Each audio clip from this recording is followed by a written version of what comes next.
Hey Terrell, hey Raz. How you guys doing?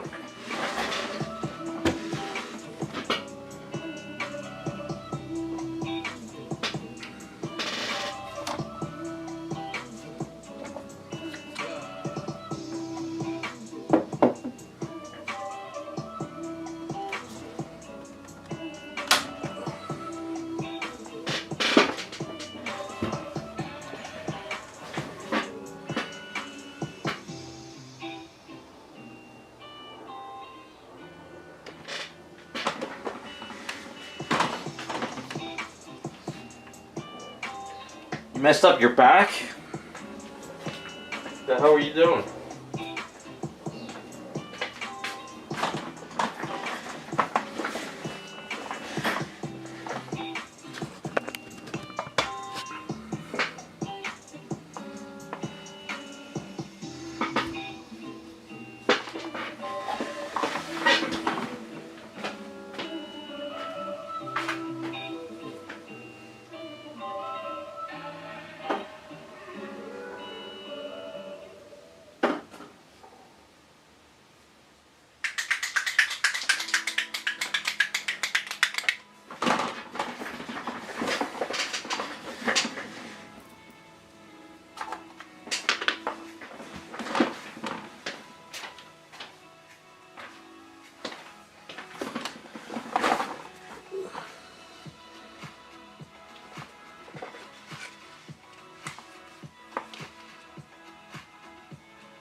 That's called old age, Raz. That's what happens. Just be standing there breathing and then something happens.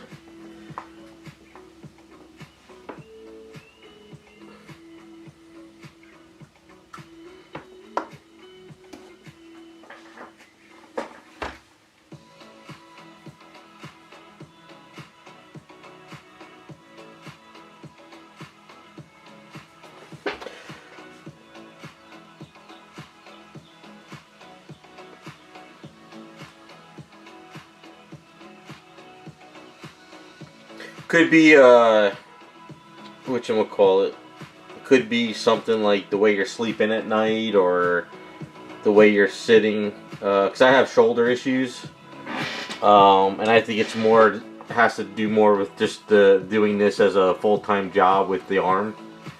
So I think at some point I'm probably going to need shoulder surgery or like scraping or something. Because I keep going to this guy too to work on my shoulder, but I just can't get it out. So I think I'm getting to that point, you know. But yeah, I've had times where I was just standing and my back went out on me. But that was because I did something stupid the day before, but then it caught up. The only problem though is finding a good chiropractor is hard, because the guy I go to, he's a sort of a chiropractor, but he's a therapist as well. So he works on like MMA fighters. So he knows exactly like what's going on with you and how to fix it. And then he'll be honest with you. He'll be like, if it gets to the point he can't help you anymore, he'll be like, you need to see a surgeon, you know.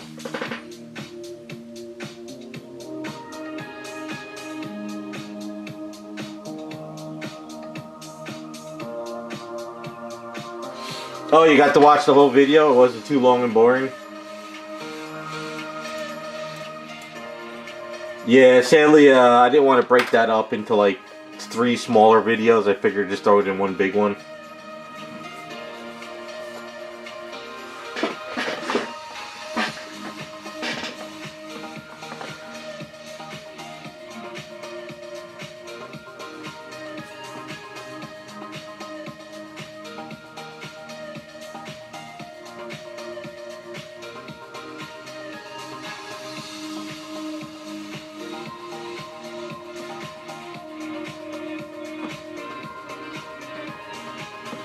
Alright, well that's good. Glad it kind of helped pass the time a bit.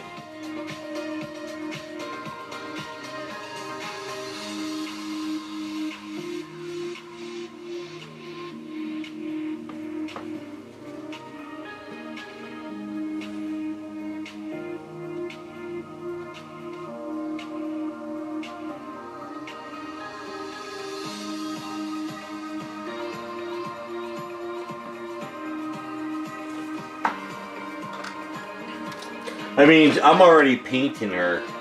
It's just that I didn't want to get all the videos posted and then have an emergency.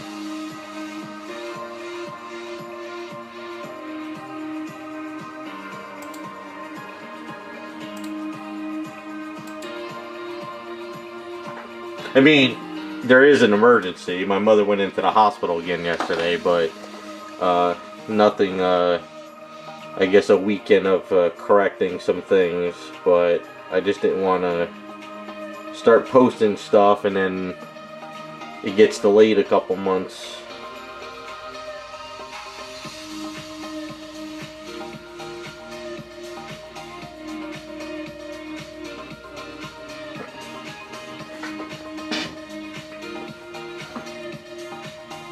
Yeah, I just figure when you have non-stop emergencies, it's better just to work on the item and then start posting after it's done or close to being finished.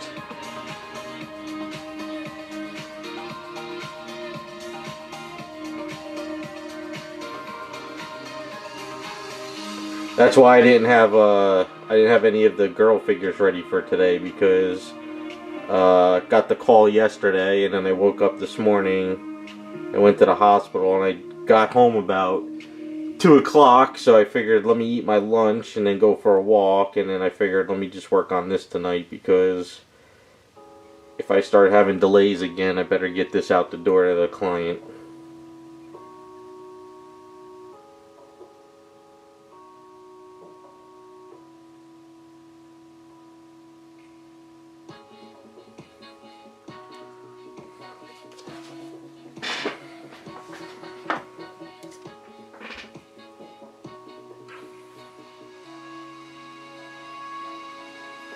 Oh, really? What's going on with the foot, if you don't mind me asking? Just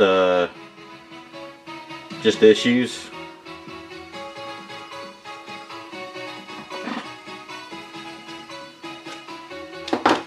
Hey, what's up, Devastator? How's it going?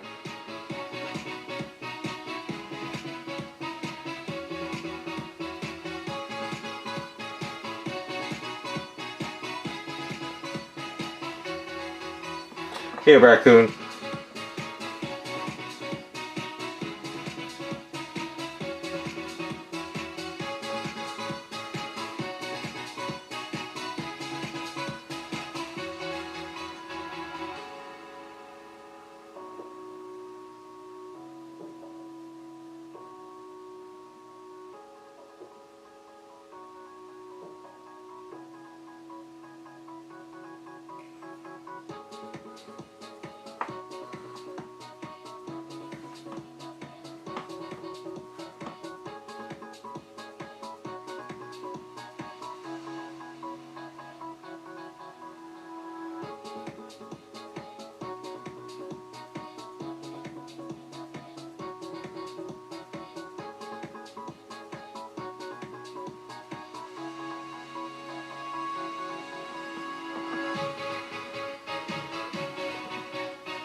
Hey, Butterfly.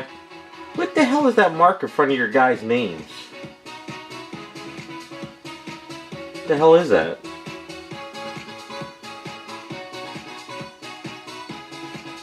Am I the only one seeing that mark? It's like a slash with an A.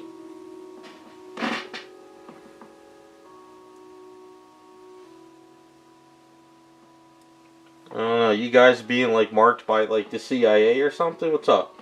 What's going on?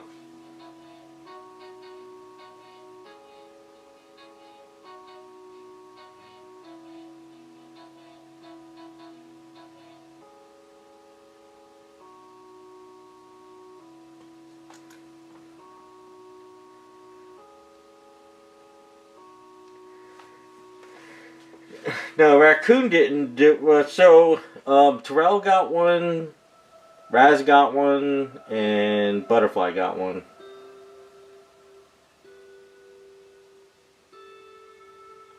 Yeah, that's okay. I'm on the list. It's better to be on the list than not on the list. Unless it's you three that got the marks. I don't know. Maybe you guys are doing some bad stuff on YouTube.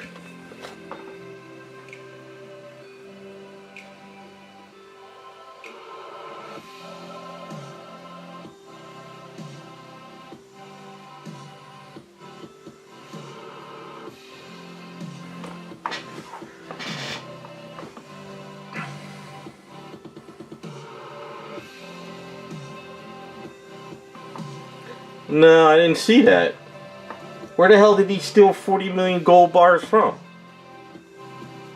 That's a lot of gold.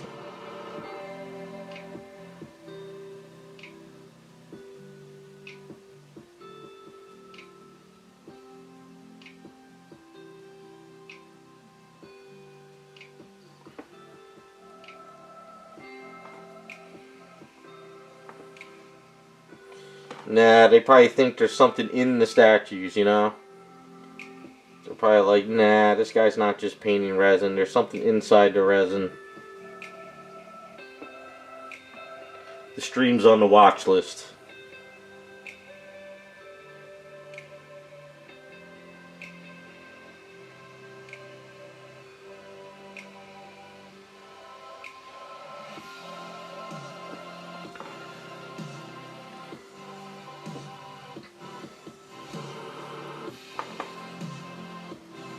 I mean, that's crazy. That much in gold? That's a lot of, like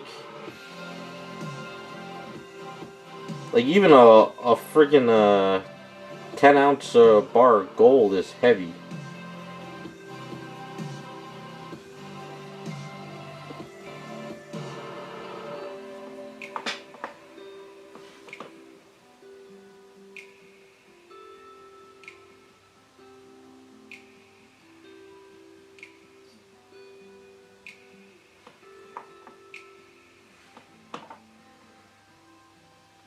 $30 bars?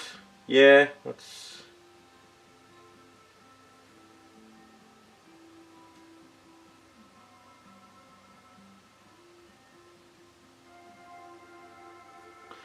You don't see the symbol, Raz? Look in front of, when Butterfly came in chat, you have to scroll back, and when Terrell came in chat, and even you, there was that mark with an A. I don't know what the hell it is.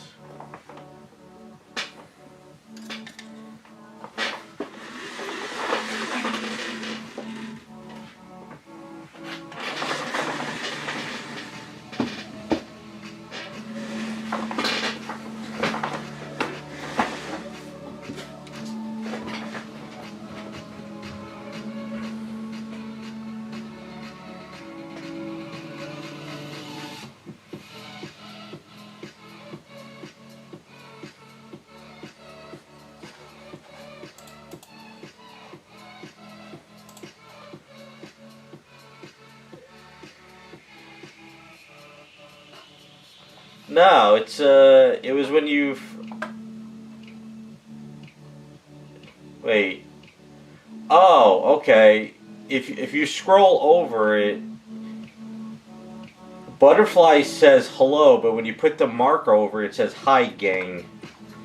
Then, when Terrell said, hey, Terrell, it had the mark. It's like when I hover over it in chat, it's acting like it's a different... I don't know. It's weird. And then when Terrell came in and said, yo, Vince, it just says the weird mark Vince. Ah, crap. Damn scam calls. Oh no. I don't know what's going on. Yeah, unless it's like registering a different language. Yeah, I guess it's almost like a different language. I don't know. I don't know what's going on. It's been one of those weeks. Ah, come on. You never know if this is scams or...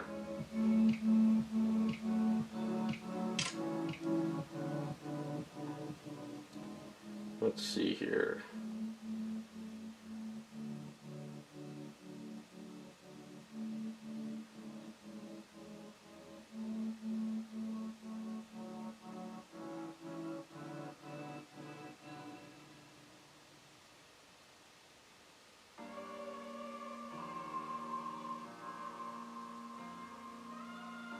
It's probably one of those calls asking to buy my house.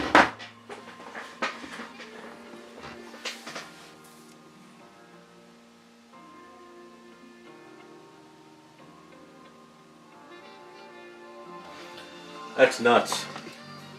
Hey, sometimes you gotta take your shot, right? He's probably like, I'll get away with this, they'll never know.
Yeah, I'm pretty sure that's a good resume to get into politics too. You know, they'd be like, what do you think you're good at politics for?" "Well, I stole a couple $1 million in gold." They'd be like, "Yep, you're perfect."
Wait, I gotta put on my glasses. You're what?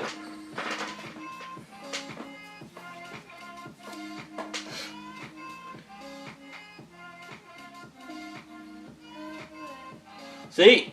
friggin' raccoon got another one of those marks in front of the LOL. I don't know why. It must be something for a different country.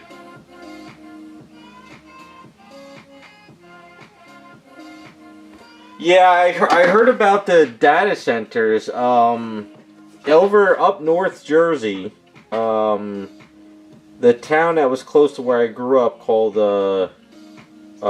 Kenilworth. Supposedly they knocked down a whole bunch of area, and they're building a data center there, and they never told the people. And I guess it's a big uproar because it's going to cause a shit show of like power drainage in the area. So I don't know how the hell they knocked down an area and they're building a data center without letting any of the townsfolk know. So I guess that whole whatchamacallit, data center stuff is starting to cause problems. Because what's going to happen is it's going to drain a lot of electricity, and the people that live there are going to have to pay for it probably.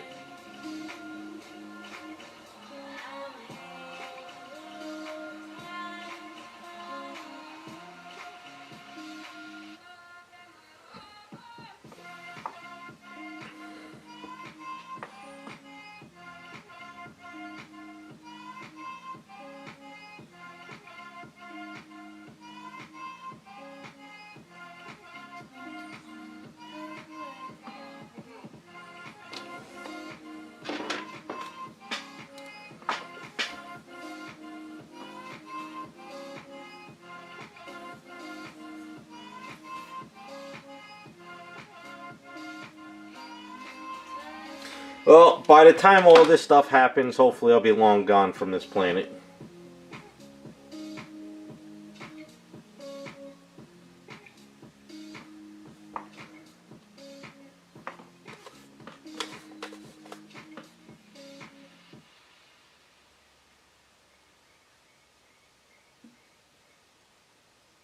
I was actually shocked though they're building it up in that Jersey area because it's not really like a key area, you know?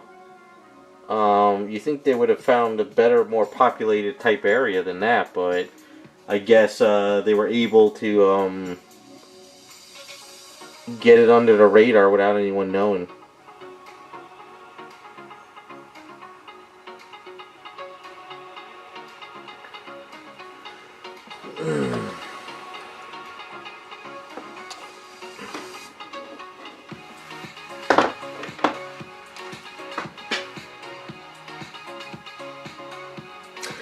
I didn't see the latest one you sent because it's been a bad week again. I just never have good weeks anymore.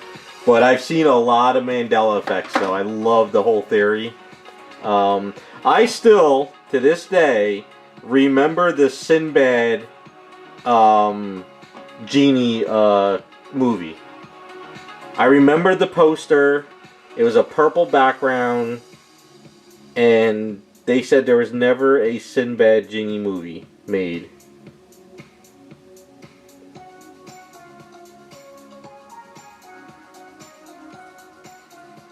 And also that I think it was the Korean guy that stepped in front of the tanks. A lot of people said that he got run over, but I remember he never was run over. He stopped the tanks by just standing there, and they never ran him over.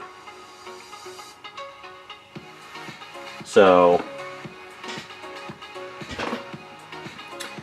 Tinkerbell. What is the Tinkerbell one? Is that the one with the Disney logo?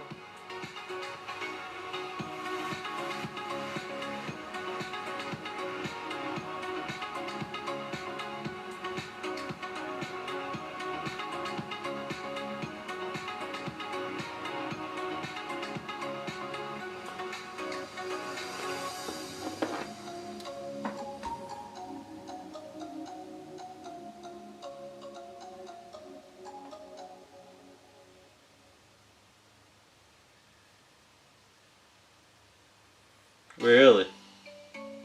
And no matter what we do, we're gonna be watched. As long as they're not watching me in the house on my days off, because I don't think they would like me walking around in my birthday suit, so hopefully I'm not on the list for that.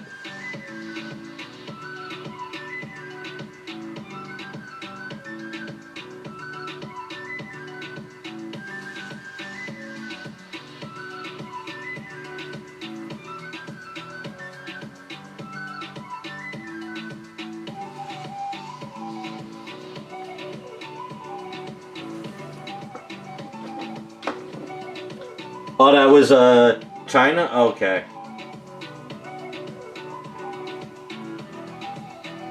Hey, Scott.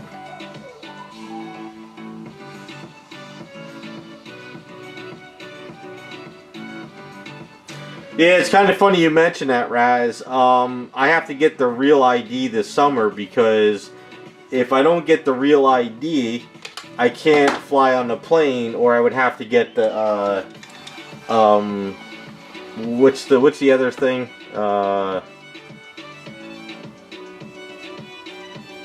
Friggin' the black book thing when you go to other countries. I forget. So like, what is it? Starting soon. You can't fly on a plane now if you don't have that or the real ID. So, and I have the old ID still. Passport. That's it. I don't know why I drew a blank. It's senior moment there. But yeah, like I want to go to. I was hoping next year to go to Heroes Con in Florida, and if I want to fly, I have to have one of those items now, which I did not know. I thought you were able to fly in the U.S. with just a regular, regular driver's license, but I guess now you need the real ID. So I got to do that now. Kind of sucks, but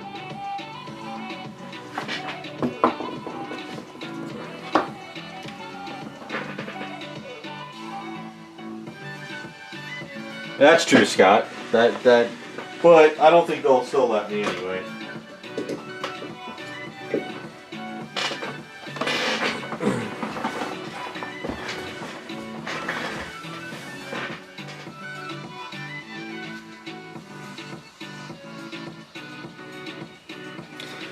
Yeah, I figured it was going to happen sooner or later. But from what I was told, I guess having just a passport to fly in the country still kind of like, it's better to get the real ID. So, it's yeah. I guess years ago they tried to do the chip in people's arms because they did that in Sweden for that club. It was like a social experiment. You couldn't get into the nightclub unless you got the chip in your arm. But I think a lot of people started rejecting it. They were like, screw it, I'm not going to a club. So I guess they're doing the real ID now.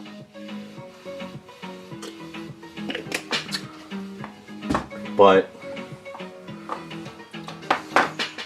gotta do what I gotta do, I guess, to go to a comic book show. I mean, I could drive to Florida, but they'll probably sooner or later start putting checkpoints up,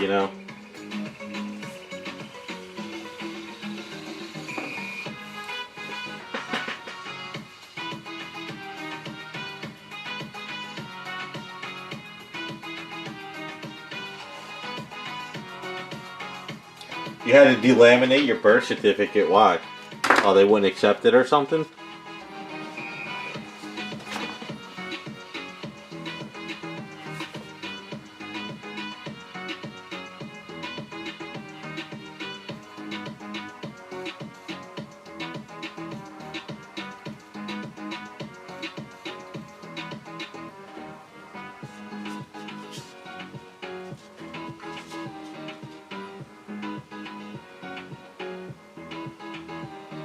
Oh, I got you.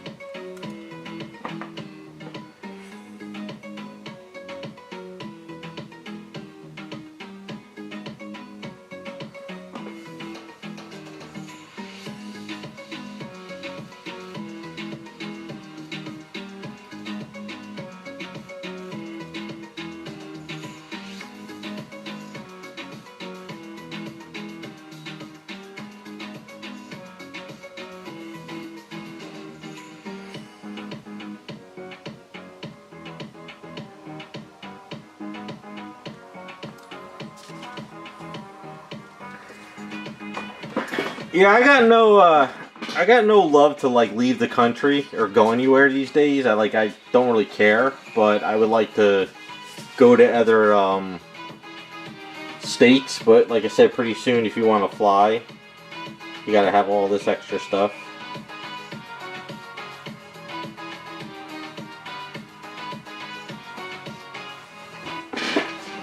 Yeah, this Blob is actually a really, really nice sculpt. I'm having a lot of fun painting him. It's just that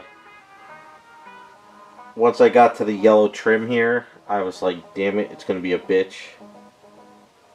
So I figured let me just kind of get some edging done, mask it off, which is going to take a while. And then we can make it look a little better.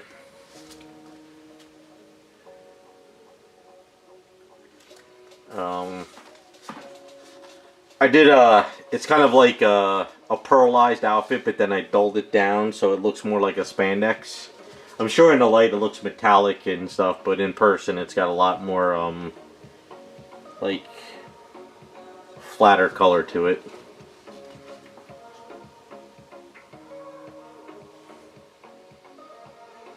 Yeah, see, I always wanted to go to UK, just to like Britain and stuff, check it out, but now looking at it, it's kind of like, it's like a shithole. So there's really kind of no point in going.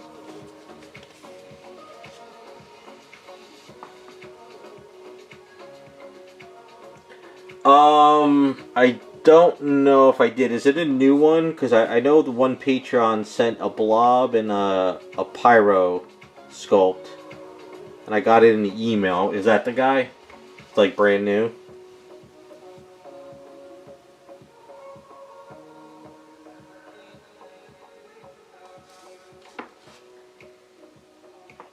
Yeah, it looked good, but it was a too modernized. This one has more of that classic feel to it.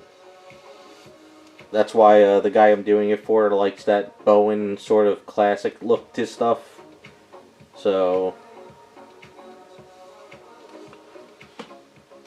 because this one has the Toad with it. I'll pop out Toad in a second to show you. Oh, okay. Yeah, ES Monster had a couple good items come out. I actually found a new sculpt. That's going to be a perfect Power Girl. You know how like all these Power Girls have been coming out and they all kind of like blah? So I found this sculpt. I'll link it to you right now. It's like the perfect Power Girl. The only problem is don't click on this if you're at work. Close the window. No, that's not it. Hold on, hold on.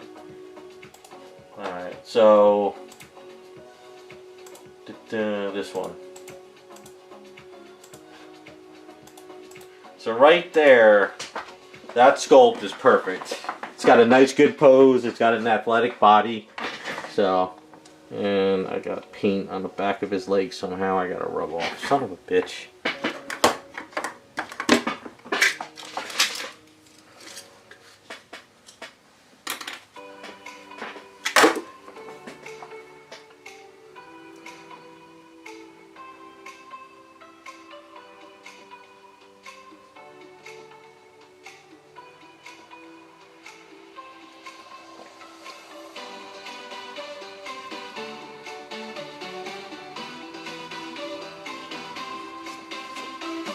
Alright, more touch-ups later.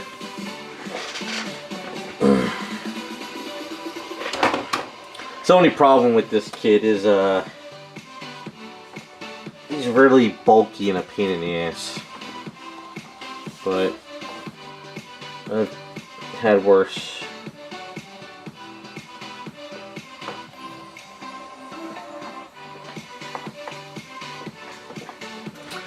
Yeah, it's a really, really nice sculpt. So, that's the nude version. There is a cloth version.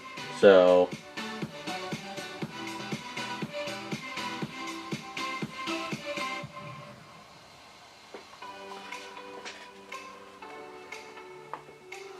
yeah, you have it. Do you have the nude one? So I was thinking of down the line getting Raz to print me out a basic sculpt of her. Because it's got the athletic body and it's perfect. You don't really need to, you know, just add a bigger chest and shorter hair and you're good to go.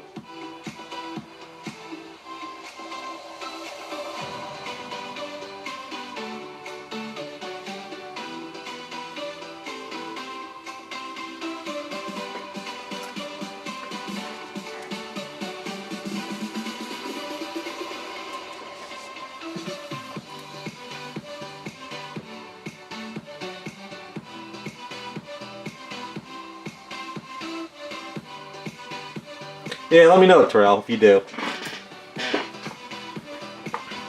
900k downloads, wow. Well, good for him, you know?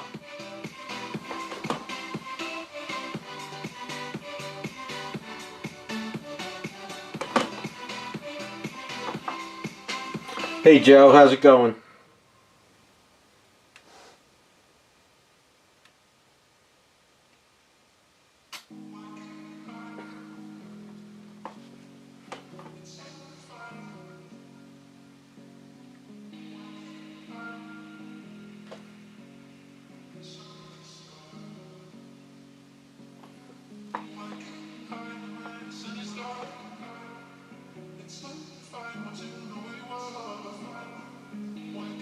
Yeah, send it. Because I know there was the cloth version of her. And I freaking... This is the problem with this sculpt, is I must have hit the kneecaps on him when I was doing the blue. So I got some major touch-ups on this one.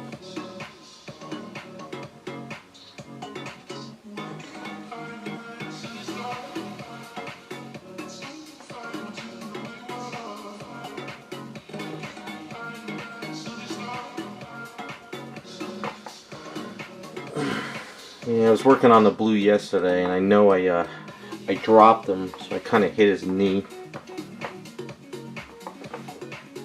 That's the only downside about this kit. It wasn't, even though it was cut, I don't think it was cut, like, perfect.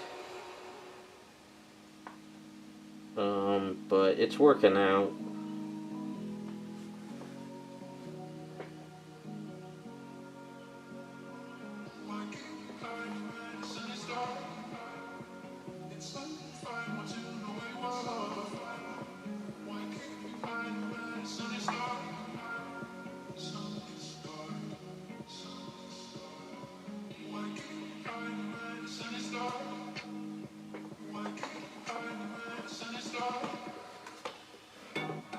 What are you talking about? ES Monster? So a lot of the sculpts end up on cults anyway.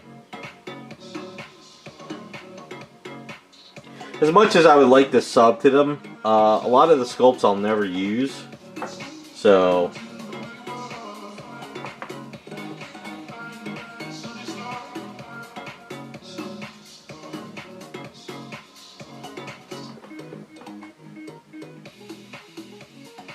But if you 3D print and you do it for people, it's not bad to do it to have like a stockpile of stuff. So that's a good thing.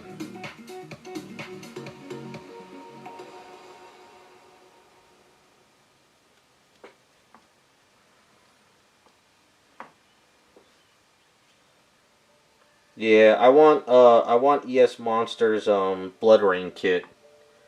I need to get that one printed for myself too. I gotta have that one on my collection. So that's one I have to definitely get printed out down the line.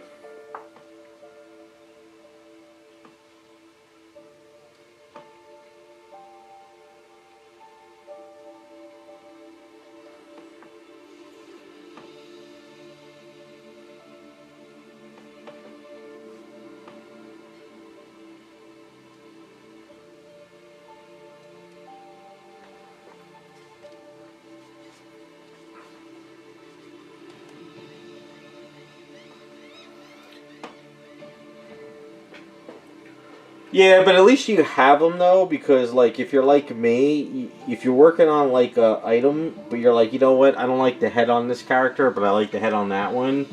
You can kind of swap them out, which is good.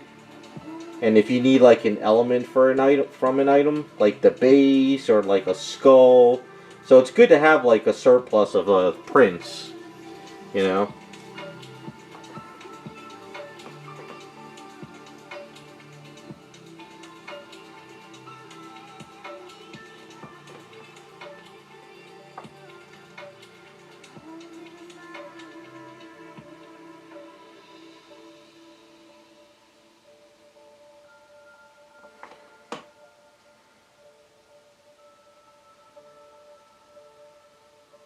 Yeah, my friend wants to get the same guy that did that blonde blazer. He did a June the Swan from I forget the name of this. I'll link it. Hold on. Let me grab it. It's a nice. He's a fan of this character.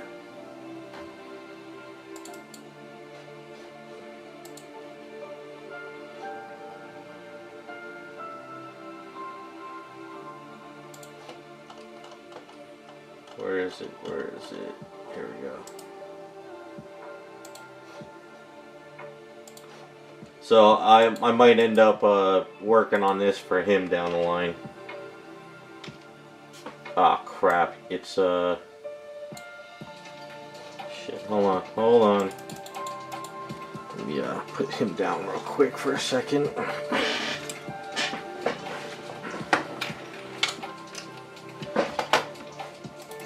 Oh, the boys, yeah, I caught up with it. I really didn't really care for the ending. I understand why they did it, but I just, I was like, whatever.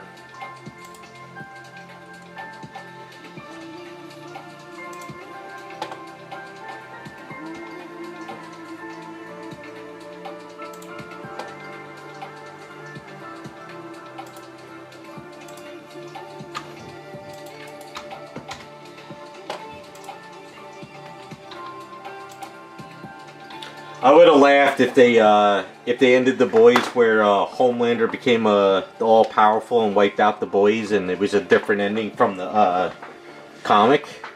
That would have been funny. They should have did that actually.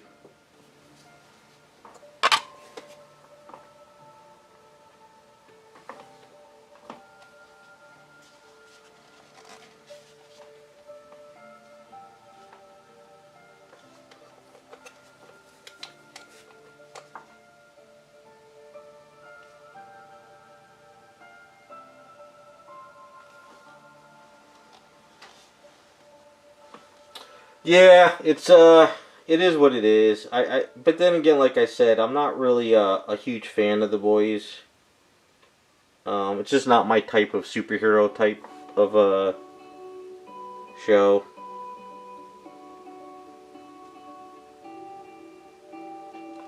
But I mean, I understand what it's about, but I don't know, not really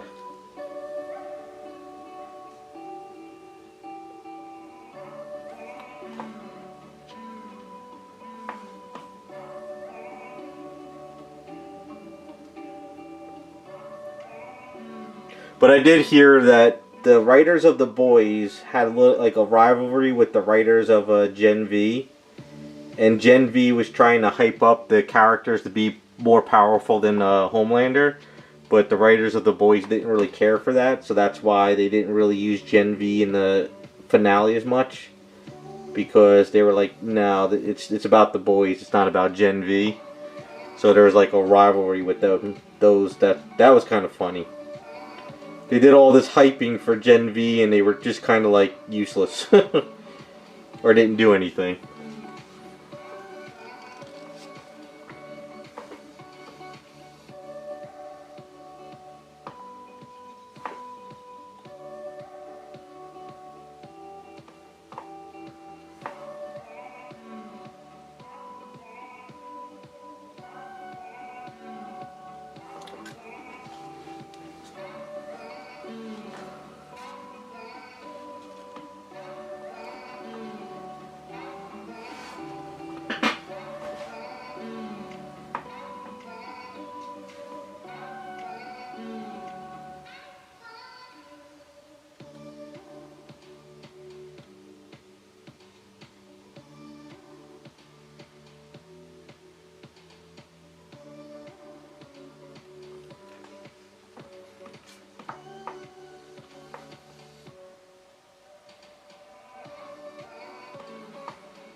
So now that The Boys is over, what's the next big show everyone's hyping out? Is there any shows or anything?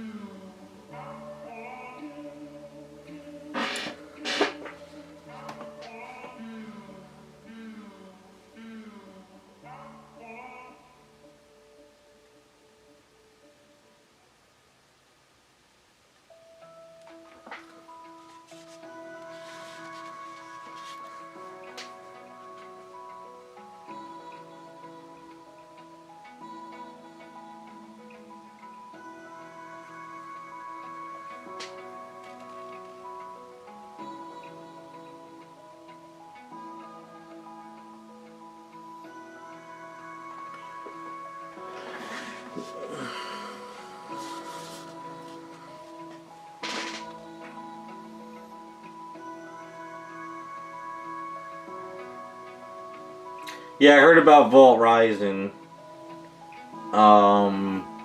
Yeah, I know they made him a little bit of a crybaby bitch, but I guess what it was is they were trying to say that it was the first time in his life he never had the ability to fly or use his powers, so he completely panicked. So that was their whole reasoning behind it. So I don't know.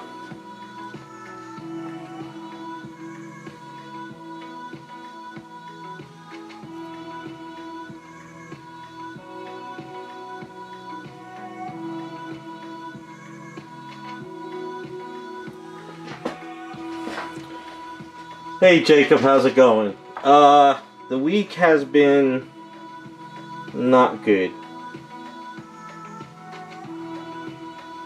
Well, the week was okay. Yesterday was a bad day, and today. My mother's back in the hospital, so that's why I'm working on this tonight. Because I don't really know if there's going to be any emergencies this weekend. So I figure let me get on this client's item. Plus, I didn't get a chance to work on the girls this week. So it's going to be like that for probably a while. Always having some kind of like emergency.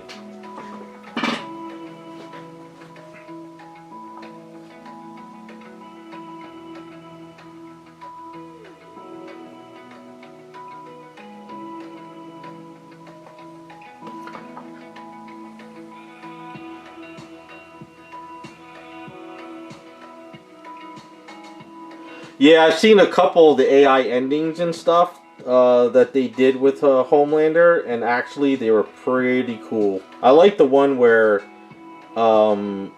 they showed him like after he took the Compound V on how powerful he was and like blowing up like buildings and stuff, flying in space. That was pretty cool. I'm surprised they didn't do that with him, you know? I guess they kind of ran out of time. It felt rushed, I guess. The episode... I didn't watch the episode, but I watched online. And a lot of people said it like felt really rushed.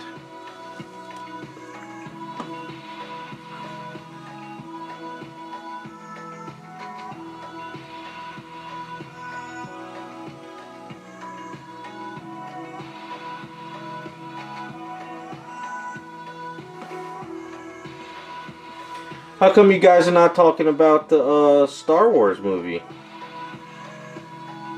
You guys didn't go see the Puppet Yoda movie?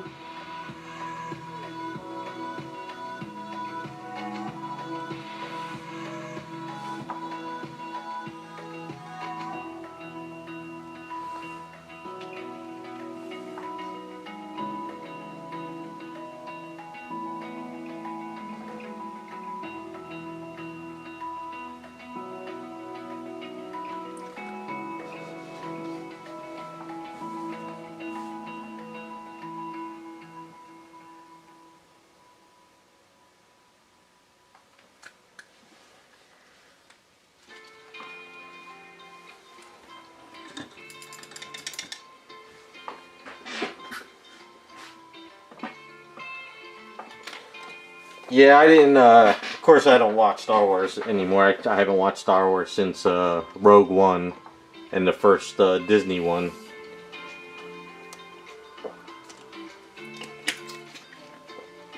But I saw a couple. I think I had one friend see it and said basically it was just a long episode.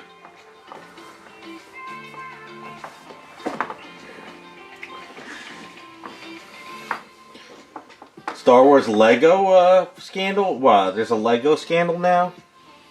I mean, I know the Legos were popular, but I didn't know there was a scandal.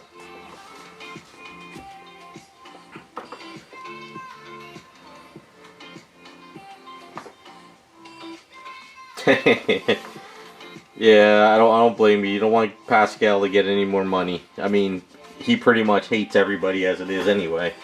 So...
Wait, a store stole a senior? Like, what do you mean a store? Like, just like a comic store? Or like just like some kind of regular whatever?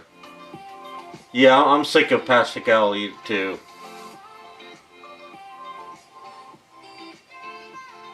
He's one of those actors that tell you how to vote and tell you that you're a bad person because you didn't vote a certain way or think a different way, you know, or think his way. Meanwhile, the dude is rich as hell. He's in every damn movie, but we're the bad people because, you know, if I don't like Star Wars, I'm a bad person. I can't stand these actors like that. If your movie is crap, I'm not going to watch it. It has nothing to do with, you know, sexuality, race, or any of that. It's just, it's a shit movie. It's a shit movie.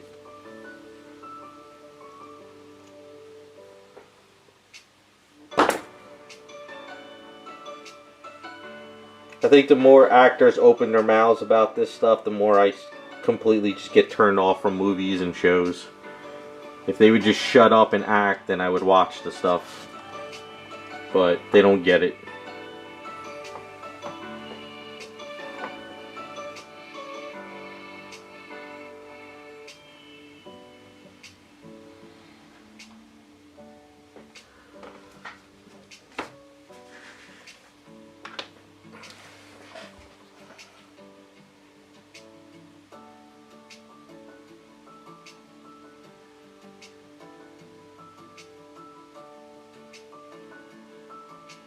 Yeah, we'll be canceled. I'm glad I sold off all my comics because I had all those, you know, comics from the 90s and stuff, but I couldn't pass up getting such good deals during the lockdowns, you know. Plus, I never really went back and reread them anyway, so...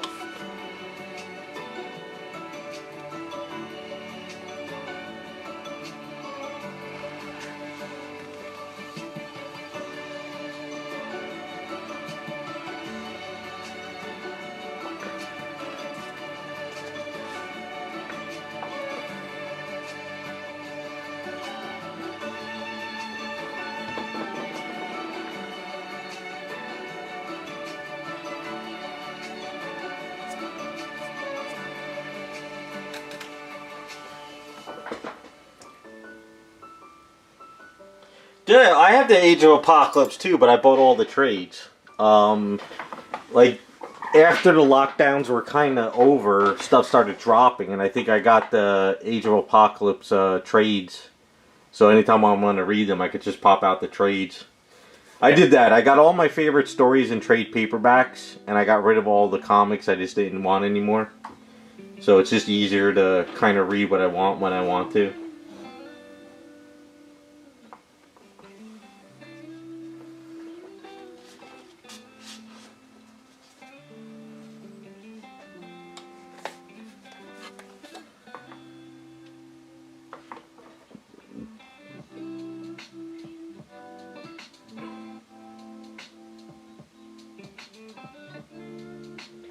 There's another Age of Apocalypse story going on. I bought the comics. I just haven't read them yet. I think they're up to issue 3 or 4 now. I have to sit down one day when I get a chance and read them. They have to do that to keep the copyrights every few years, so hopefully I'll understand what's going on.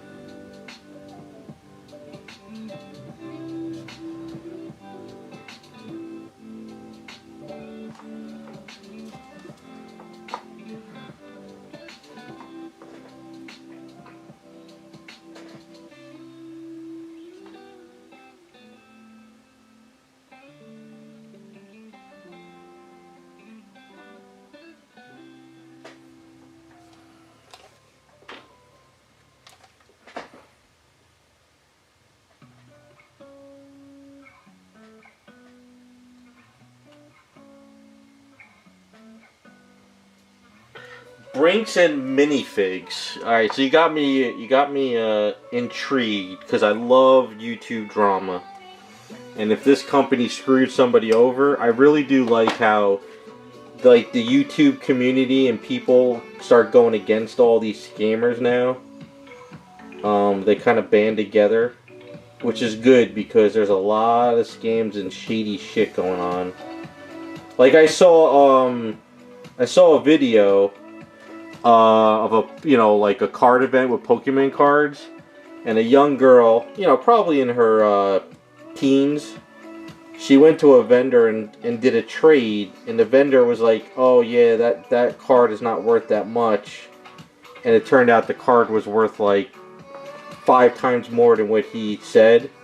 So another vendor went over with her to that guy and said, hey, look, we both know you scammed a girl, give her money back. And so at least some vendors are kind of starting to look out for collectors,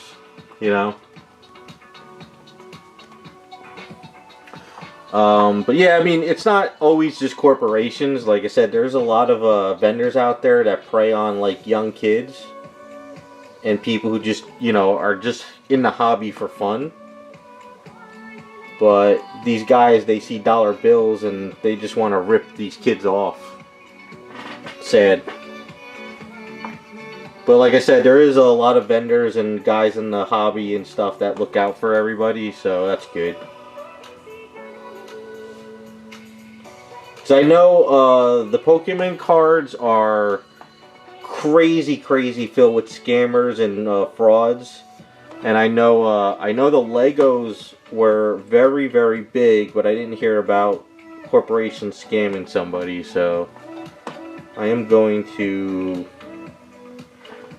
I want to see if I can find a video and look on it.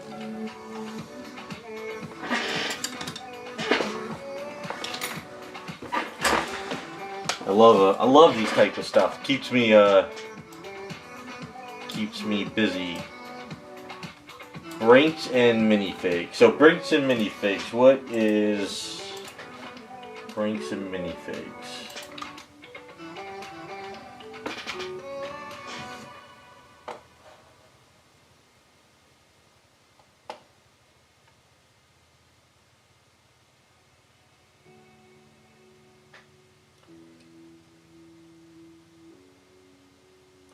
Wait, oh, okay, so there's one 10-minute video.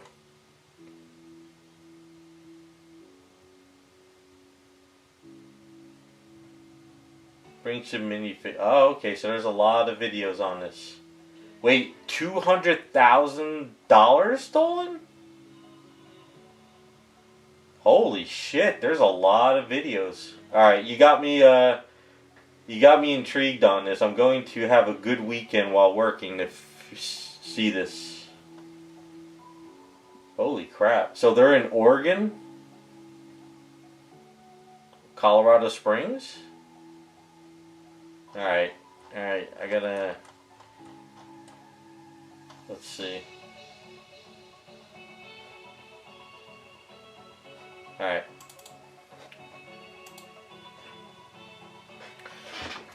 See, now I wanna... I'm probably gonna watch tonight. After I stream and I get everything ready for tonight, I'm gonna sit down and go down that rabbit hole.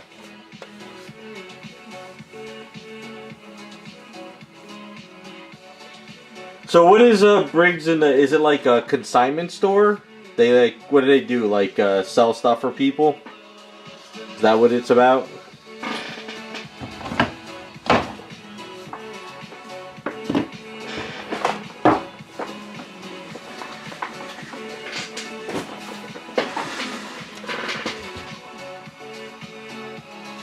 Reckless Ben. All right, hold on. Let's see.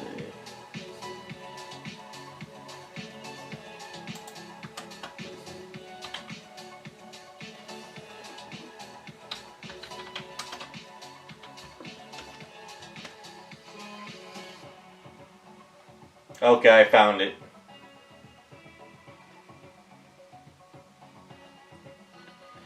Oh, okay, I see the thumbnail. This video.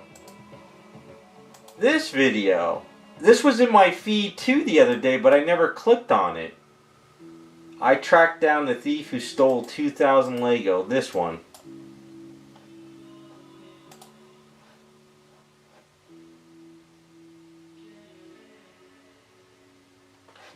Okay, alright. I'm gonna watch that tonight. Alright. Thank you. Thank you. Give me something to...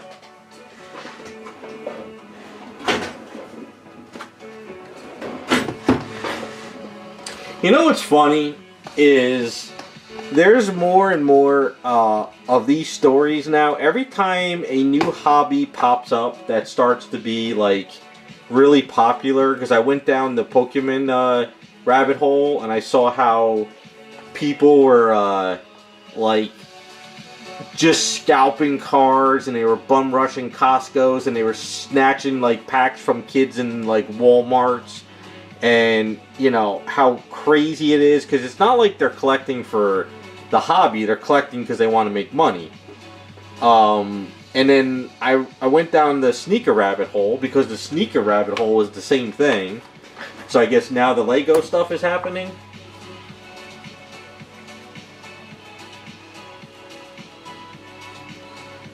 Yeah, I'm gonna enjoy that. See, I'm enjoying that stuff more than anything Hollywood puts out. So I'm down for it.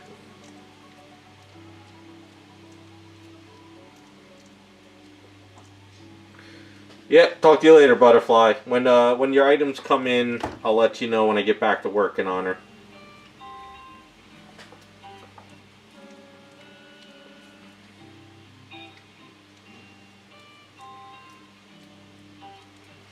You know, it's kind of sad, because all these drama people and all these scammers were all in the comic book hobby there for a while. And they were the ones that were hyping all these shitty stories, telling everybody it's the next hottest book and it's a key issue and blah blah blah. And then once like Disney tanked all the movies, they all moved to Pokemon cards. And now all those people who spent all that money on these crappy books that were in the dollar bins are sitting on overspent for all this money. It's sad. Like I was laughing watching these influencers on YouTube, like, oh, this is the hottest new Wolverine book. It's been in the quarter bin for ages, but it's a key issue. And I'm sitting there like, it's not a key issue. It's in the quarter bin because for a reason, but people were buying them and grading them, and now they're not even worth the amount of money you graded them for.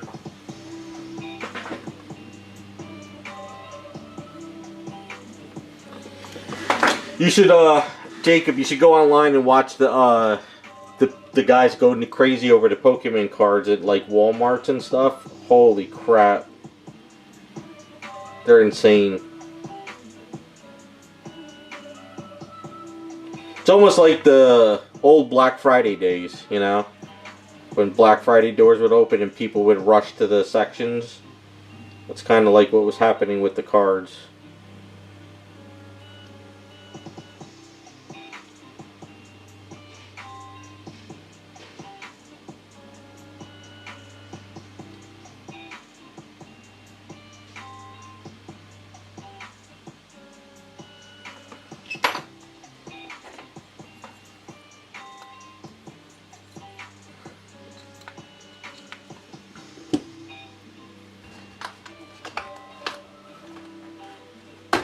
Well, I don't know. Like, oh, so yeah, that's the other thing that's going on. So now that we're kind of talking about all this stuff, did you hear what's going on with PSA now and all the graded cards?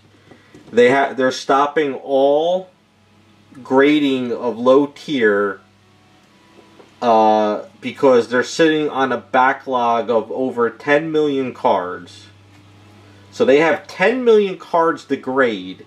That's kind of on like the low end tier that people just send in to, you know, they don't care if they get it in like 5 months. So they announced that they're stopping all card grading unless bulk grading or whatever. So if you want to get cards graded, you got to pay for like the $80 tier per card. That's like, you know, super fast or whatever. So 10 million cards. 10 million cards they're sitting on the grade. That's insane.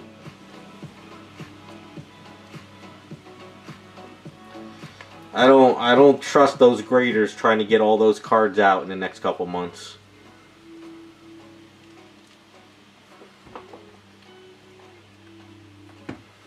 Yeah. I mean, because I watch all the PSA scandals and stuff going on. Ever since that CBCS has closed down now. So it's just CGC and PSA. So, yeah, there's 10 million cards they gotta grade. That means people were sending in junk cards too, just to get graded. Unless it's just like me, where you want to send something in, they kind of get graded for your wall. It's because you're your favorite card. But everybody was sending stuff in because they think they're going to make millions of dollars off of everything.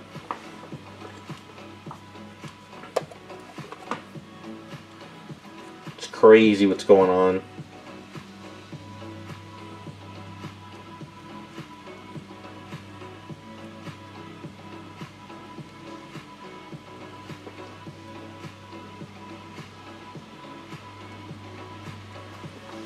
Well, there was a guy that came out. He worked for PSA, and he showed everybody on how they grade cards, and it's actually pretty scary.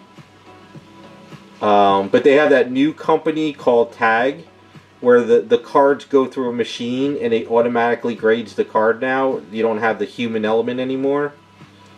So basically, if you just send it into Tag, the machine scans the card. It lets it see if it's off center, if the corners are damaged, if there's any scratches, and then it spits the card out and gives it a grade. So I think going forward with cards, I think all the companies are going to have just machines do it.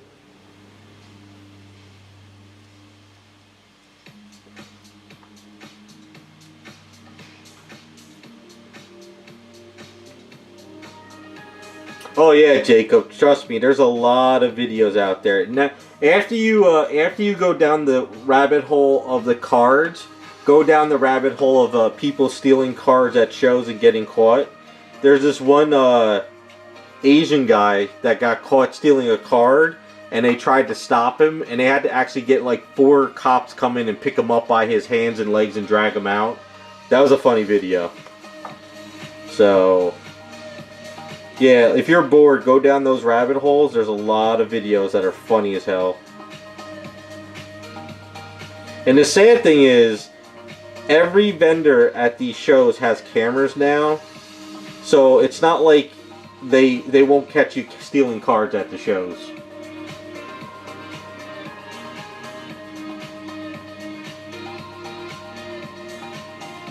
Oh yeah, Raz, a lot of people are saying that the tag company is not perfect yet, so I don't know. Like I said, I understand grading when it was back in the day when it wasn't as like millions of people sending in stuff, but now it's a little bit overboard. I just like it for display and get my own stuff and I'm done. But trying to make a business off of it, it's not gonna work.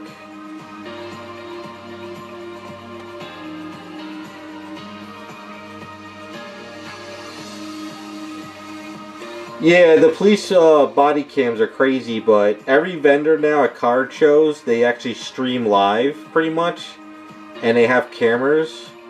So even when you go to comic book shows now, all the vendors are either streaming or they got cameras to watch everything.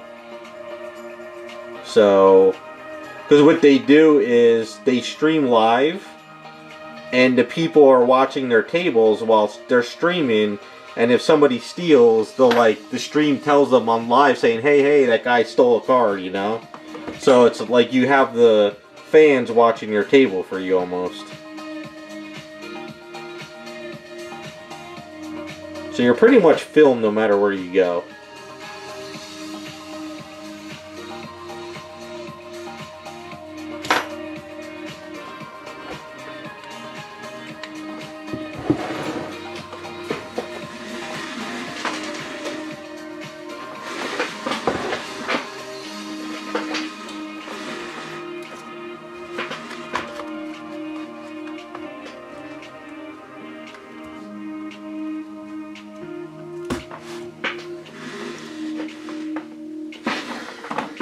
You say that, Jacob, until you get those, until you get to the stinky guys. The guys that don't shower before the shows. And I'm not making that up. That is a thing. And it's been a thing ever since I've been going to comic book shows since, the 90s. So, I think the last one that was the worst one was New York Comic Con. When I went to the last New York Comic Con in 2016, I think it was, and I got stuck behind a hippie girl who I don't think showered in probably months, and everybody else was walking by her like putting up their hands like holy hell, what the hell is that? So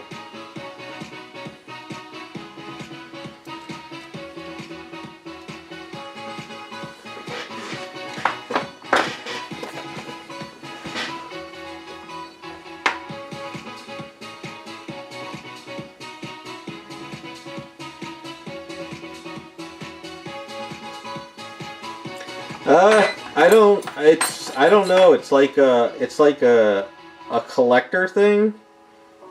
You get some who don't shower. Like I said, I went to the one New York Comic Con. I think that was back in 2000 and I think it was 2009. And I went into a booth, and the one guy told the kid, he's like, "Get the hell out of my booth." And the guy's like, "Why?" He's like, "'Cause you stink. And my customers are moving out of the booth because you stink." So the guy kicked the kid out of the booth because he stunk so bad. I looked at him and just laughed. I was like, wow. He's like, I'm not losing business over a stinky kid.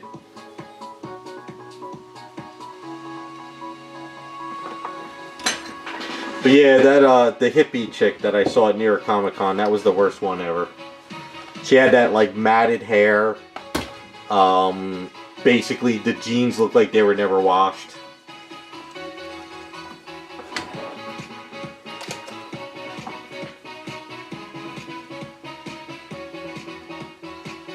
Well, that's why, Devastator. They're probably dealing with the stinky ones.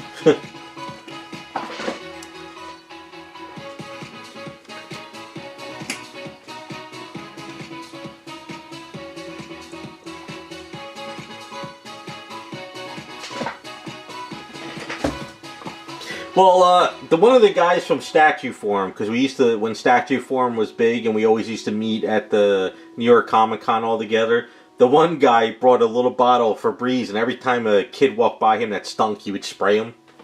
It was the funniest thing in the world. I was like, "You actually bought a little bottle for Febreze?" He's like, "Yeah, man." He's like, "These guys stink to high hell."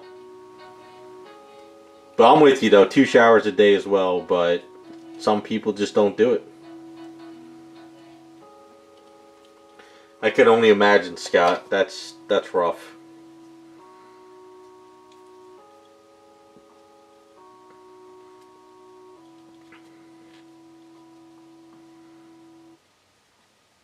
But then again, I went to the whatchamacallit, the Evo Street Fighter tournament in 2015 in Vegas, and there was a lot of video game guys there that didn't shower either. So going through, sitting down next to people and they're stinking to high hell was rough.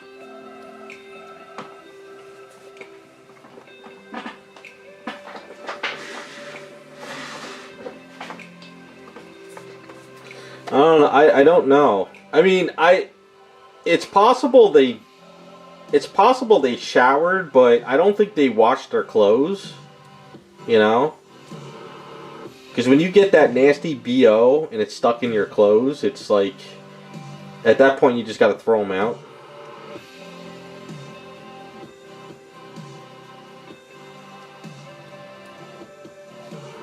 Yeah, I feel bad for some of those vendors. I'm sure they got some good stories though. And like I said, I'm not making this up. It's legit. It is a thing. And if you really want to see if I'm not lying, go to a comic book show and ask a vendor. And if they're willing to tell you, they'll probably tell you that they have a lot of problems with some people that just don't bathe.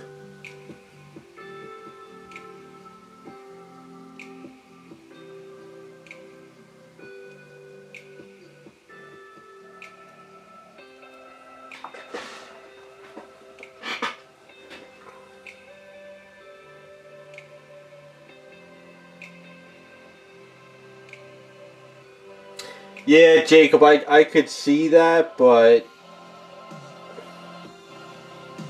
still, you gotta have some respect, man, you know?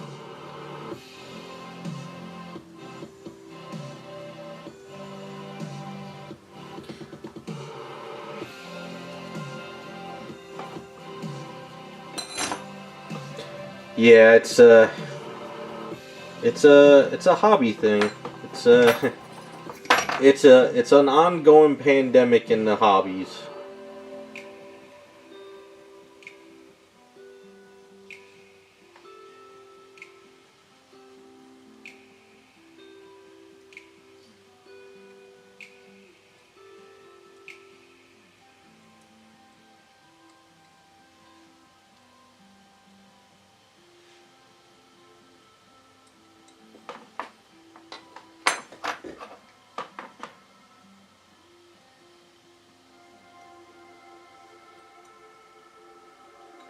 But the past couple of shows I went to, I haven't come across it though.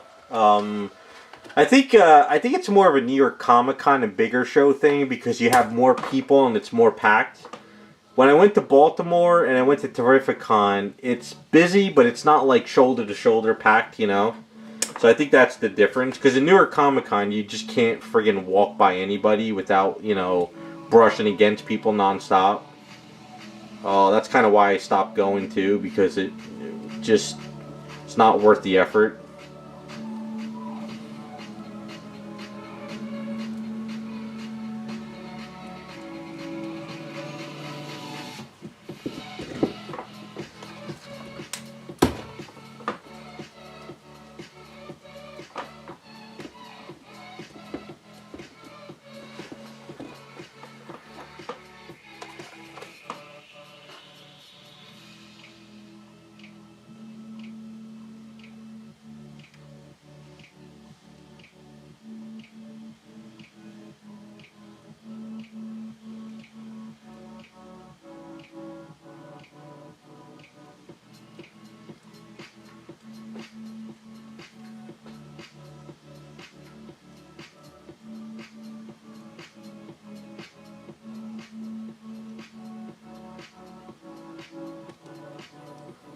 I don't know, does anyone here go to New York Comic Con, or are you guys mostly West Coast going to like San Diego?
2012. So I think the first New York Comic Con was 2006, I think, or 2005, where it got shut down.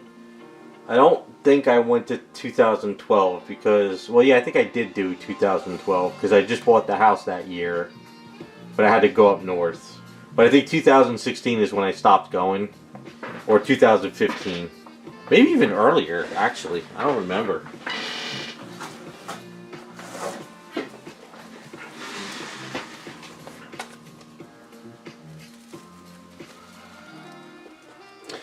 Yeah, I want to do the the Heroes Con, which I think is in Florida. Only because that's where like a lot of the artists I want to meet only go to that one. And then I want to do the North Carolina one, which I think is I forget the name of that one. Unless Heroes Con is North Carolina, and I forget the one in Florida. Terrific Con in Connecticut's growing and it's getting better every year. So I really like Terrific Con. It's just that it's like it's almost like a 8-hour drive there. So it's kind of a bitch. Nah, maybe not an 8-hour drive. Maybe no, it's more like a 4-hour drive. I'm sorry, it's an 8-hour drive all day. And I don't think I'm going to Baltimore anymore because my college buddy and me were just like, it's too much of a pain in the ass to get to Baltimore. Plus, a lot of artists are not really going to Baltimore anymore. They probably like, screw this shithole. It's probably too much money to get to those shows for them.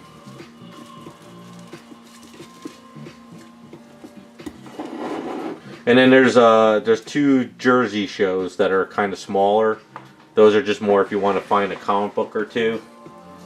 Not many artists go to those.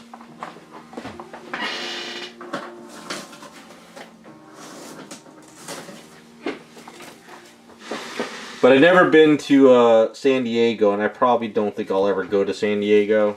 I priced it out a couple years back, and I was like, the amount of money I would spend on a plane, hotel, and tickets just wasn't worth it. It's good if you're kind of in the area, I guess.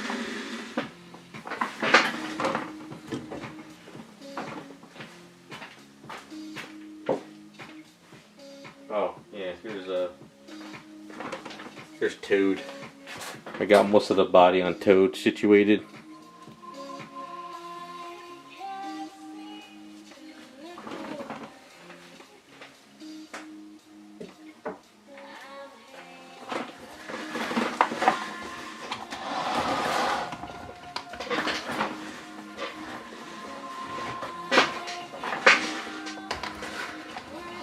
This guy's gonna be a bitch to mask off. He really is. Just to do these strips.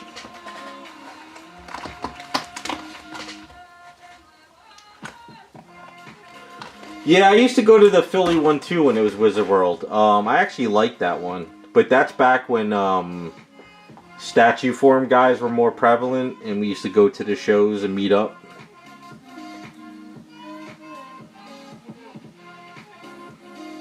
Yeah, I like the Wizard Worlds. I used to go to Wizard World Philly, and I would go to Wizard World in New York before New York Comic Con took over.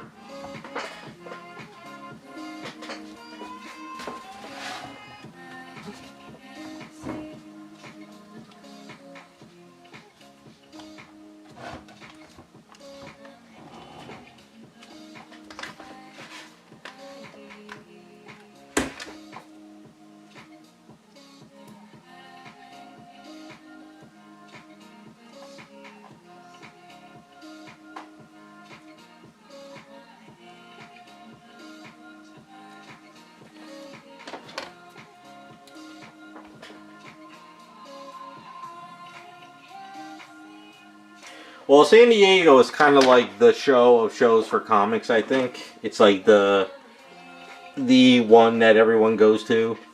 It's just that it's just too much money for a plane ticket, tickets, hotel.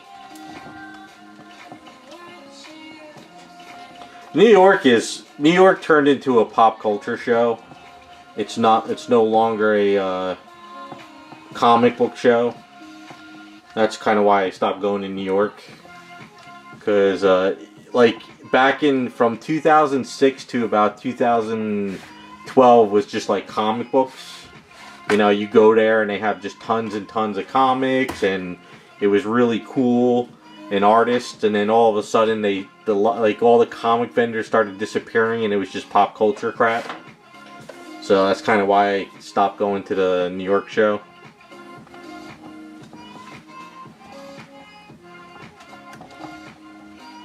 It's kind of funny, like Raccoon mentioned, back in the 90s, the Wizard World, you'd go in there and they would have vendors, and the vendors would just have piles and piles of new comic books, you know, like all the variant covers, trade paperback vendors, and it was just like comics galore everywhere.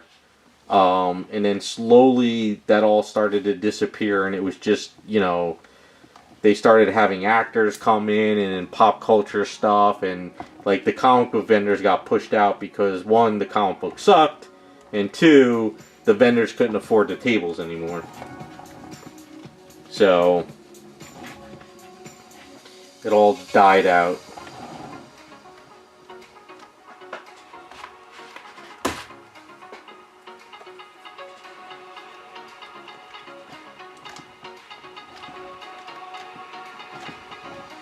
I mean, even the comic book vendors had toys and statues, and it was good shows back then.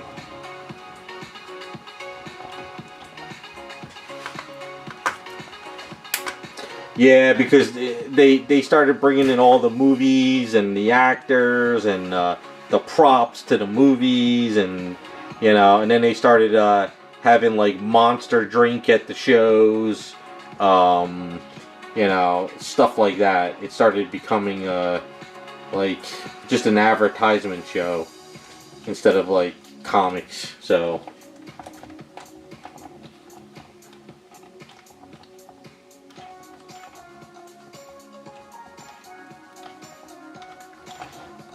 see, New York Comic Con started it right too, because in the beginning New York Comic Con didn't have like an artist alley. It was just like artists would come in and do like their hour signatures or whatever, and it was a nightmare. And then I guess they opened up Artist Alley, and that's when New York Comic Con got better. And I guess other shows started doing the same. So I like spending more time in the Artist Alley now than anything.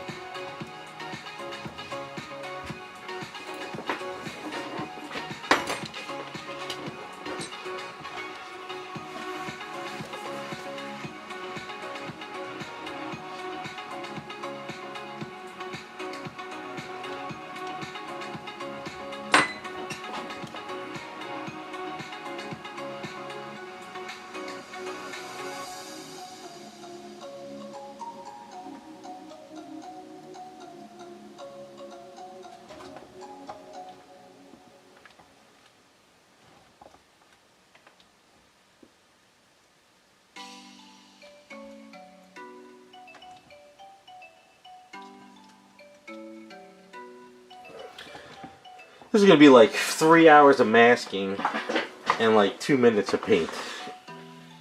Pain in the ass. I wish yellow was a friendlier color, but not on this item.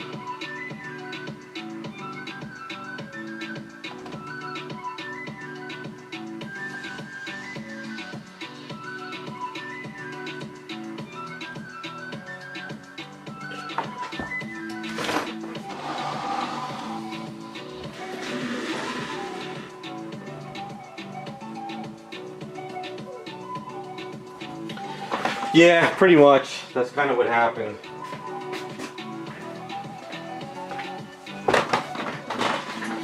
And I think that what killed New York Comic Con for me is when they merged the Anime Con, New York Anime, and New York in one. And I remember the year they merged it, they didn't do it correctly. So when you walked into the New York Comic Con, the anime convention was up on top of Javits Center. But the problem is all the anime people and the cosplayers completely flooded the front of the room when you walked in after you did your tickets, and it was a nightmare to walk through them all. So I think that was the downfall of New York Comic Con, is when they merged. Because it was just a nightmare. Like, all these cosplayers were there, and they're just walking around the show, and their wings and swords are hitting everybody in the face, and it got really, really annoying.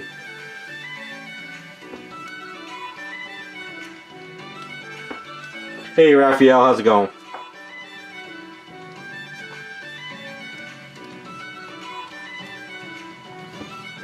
But yeah, so when they merged it, but they did it wrong. They should have really separated it better.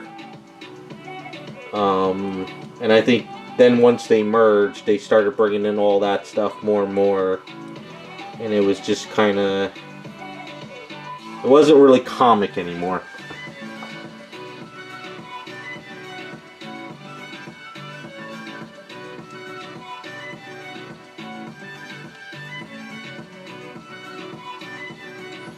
Oh well. No big loss anymore. A lot of the smaller shows these days in New Jersey are just what I'm looking for anyway. It's fun going to the smaller shows.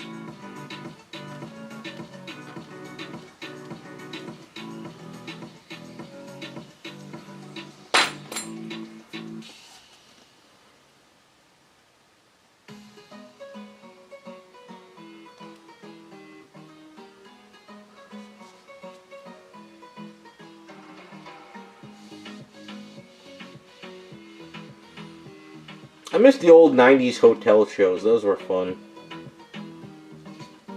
That was before the internet, so...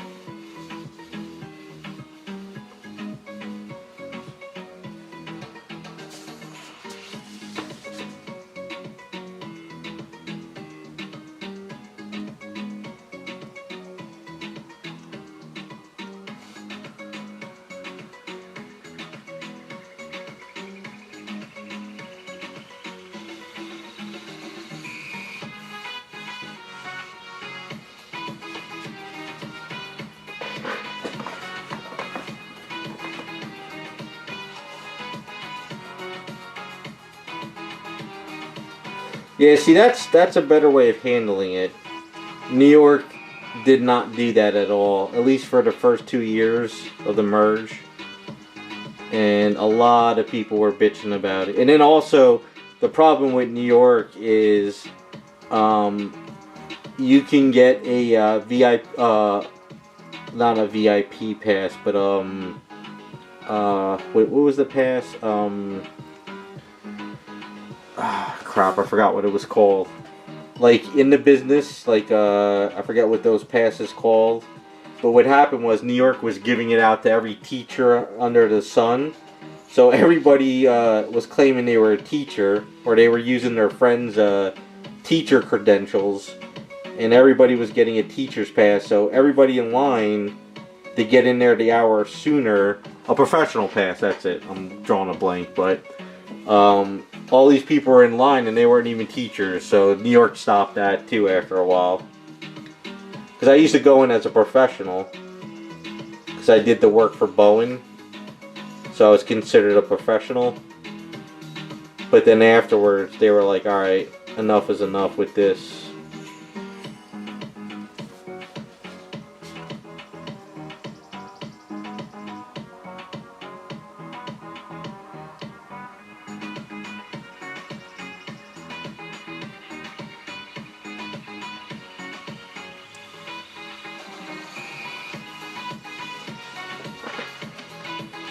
Yeah, they even kind of cracked down on the media too, because there was all these people claiming they were media, and all they had was like a blog, or people would make up a blog too. So New York kind of scrapped all that stuff. That one, the last year I went, I think is when they scrapped it,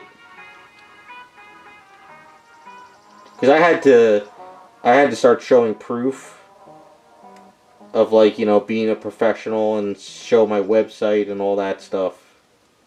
But I know a couple of the guys on Statue Forum, they were using like their sister's teacher credentials, so they were getting in there as a teacher.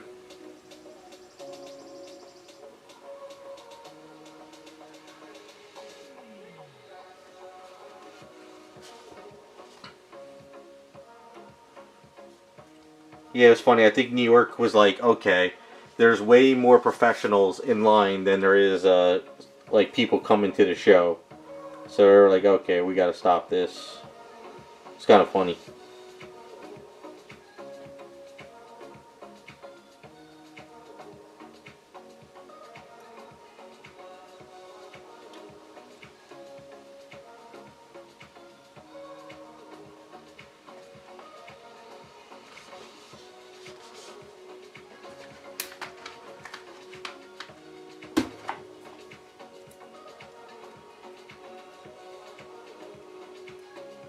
Yeah, that is still some of the best ways to get into the shows is if you know the comic book store, because the one store I used to go to up north back in the day before, you know, like when it was probably around that 2008, 7, 8, he's like, do you need a ticket? You know, he's like, I could give you mine, because he's like, I'm not going.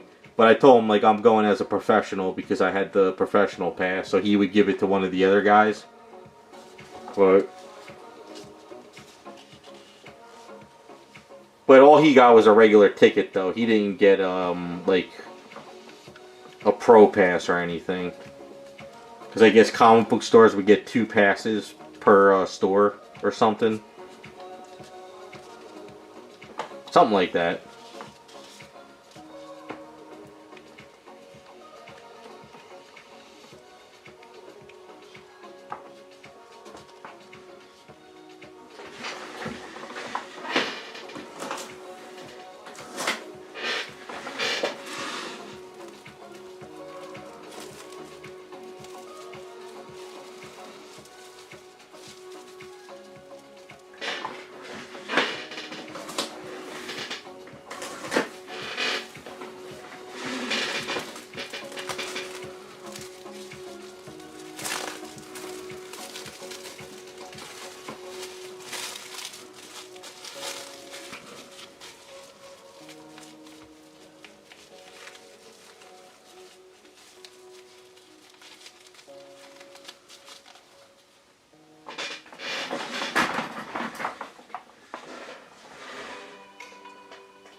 Yeah, that was a big problem at the E2 C2 show or whatever it was. All the exhibitors were running over to everybody's booths and they were making deals. And what happened was, when the show opened up and everybody went to the booths to buy those exclusive comics, there was nothing left. So that was a big scandal those 2 years. And a lot of people were getting fed up with that crap, which I don't blame them. Like, you go all the way to the show and you want to get that exclusive comic book, but the exhibitors went and bought like 400 copies, and they were going on Whatnot selling them for like $100 a book, you know. And I think that's when people really just said, screw this crap, I'm not buying these exclusive comics anymore. So that market sort of tanked, because all these guys got greedy. Instead of like letting the fans get the books and be happy, they wanted to make that quick dollar. So they screwed up that whole variant cover exclusive little thing going on for the past couple years.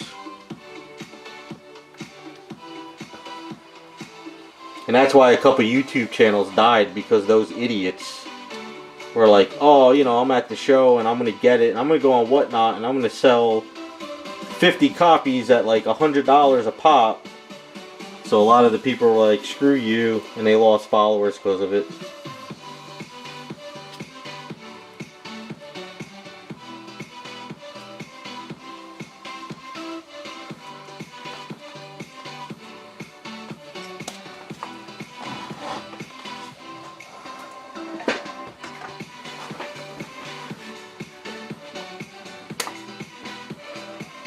That kind of sucked too, because there was a lot of comics I wanted just to have on my wall, but I was like, no, I'm not dropping $100 for that damn comic cover, you know. It was pretty shitty what these guys were doing.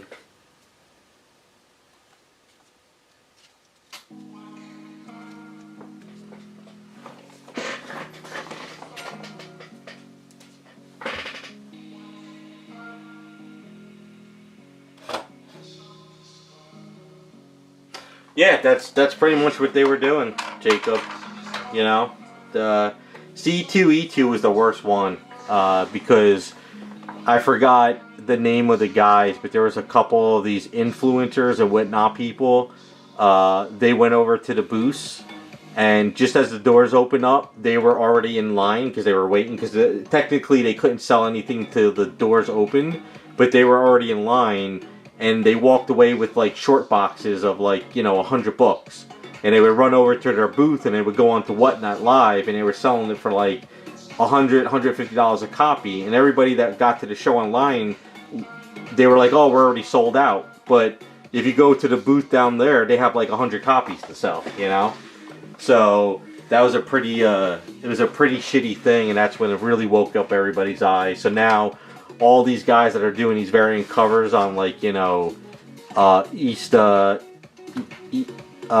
like, what is it, 616 covers and all these other sites, they can't sell like what they used to anymore. So when you go with like Black Friday, all those covers are just like collecting dust. But sadly, they did it to themselves, so.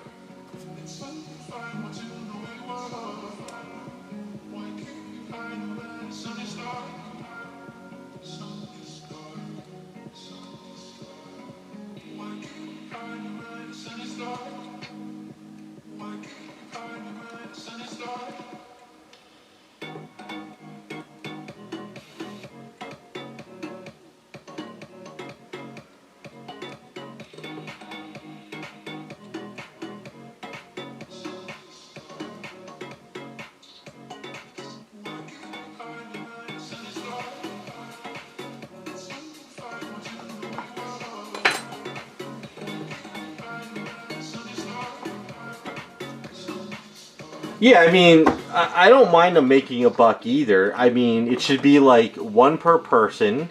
You know, you only have like, what, 500 copies for the day. Let the fans get them first. And then if there's any extra that haven't sold, you can ask the vendors if they want to buy them.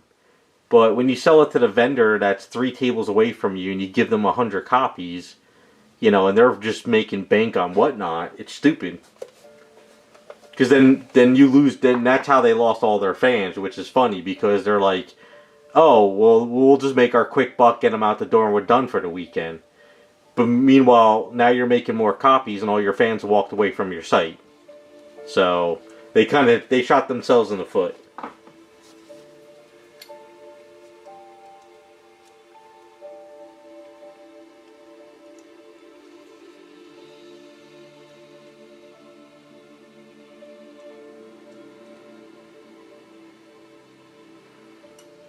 I mean, I even stopped, you know, like I unsub from their sites.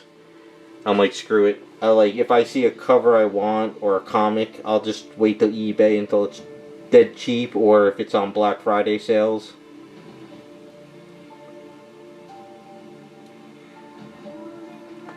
Even their Black Friday sales are making me laugh because they have all these covers that are not moving anymore. And even those deals suck.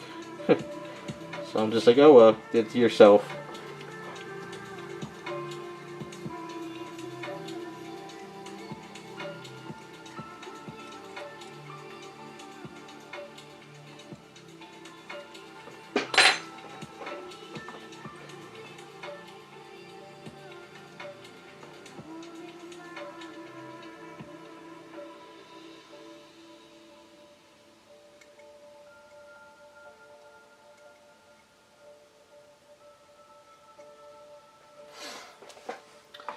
It's kind of funny. There was a lot of drama too with them. There was that one girl on Whatnot. I think her name was Comic Book Girl or something, and she was part of like that scandal at C2E2.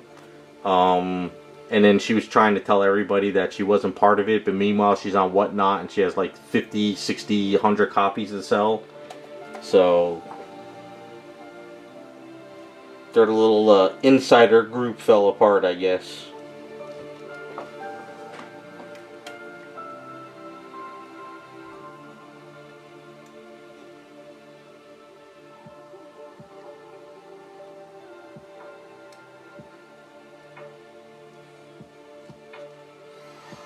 They probably all sell Pokemon cards now.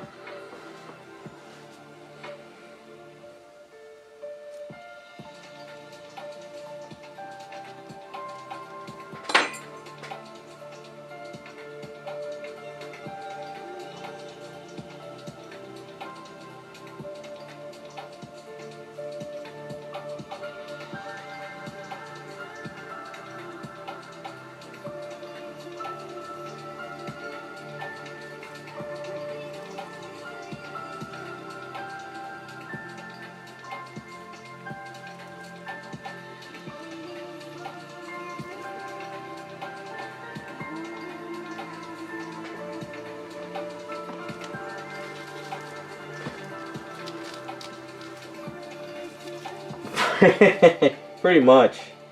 That's a good name for it.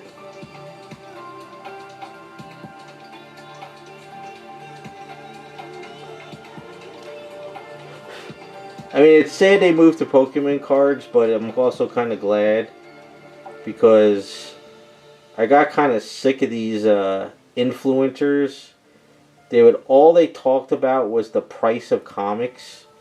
You know, this went up in value, this is up 50%, this is down 50%. I'm sitting there like, can you talk about why the comic book is worth the money? What's the story? What's the artist? What was, you know, who drew it? They just were like, they were just all about money and the pricing.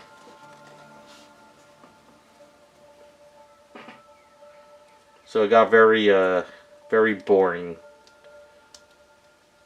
And even that one guy whose father works for PSA, I forget his name, Comic Book Investments. He was all he talks about is the value of books. It's like they turned it into like a stock market.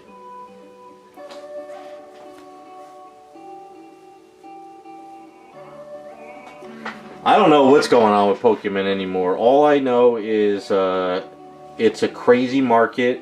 And I thought it was dying down, but it's still going strong. But I think what happened is sort of like what happened with comic books, is people were overhyping specific cards, and everybody was trying to get them. And I think those cards started to tank because people started realizing that, why am I dropping $3,000 on this card?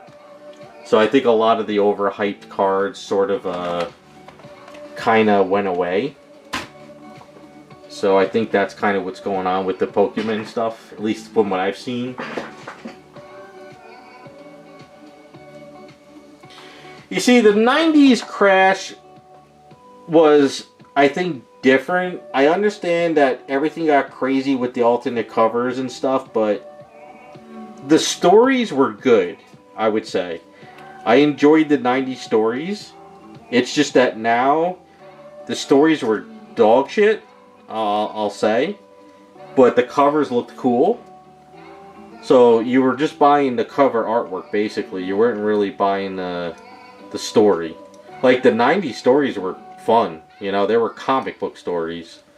Now everything's like social engineering and telling you who to vote for or sexual orientation, stuff like that. It's not about like heroes versus villains anymore. So I think the 90s was sort of a different crash. I think 90s was just overproduced. They started getting greedy. I think that was kind of more the 90s problem.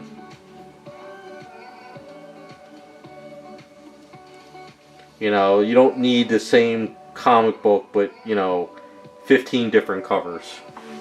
And then a second and third print. But I guess they were selling until they crashed.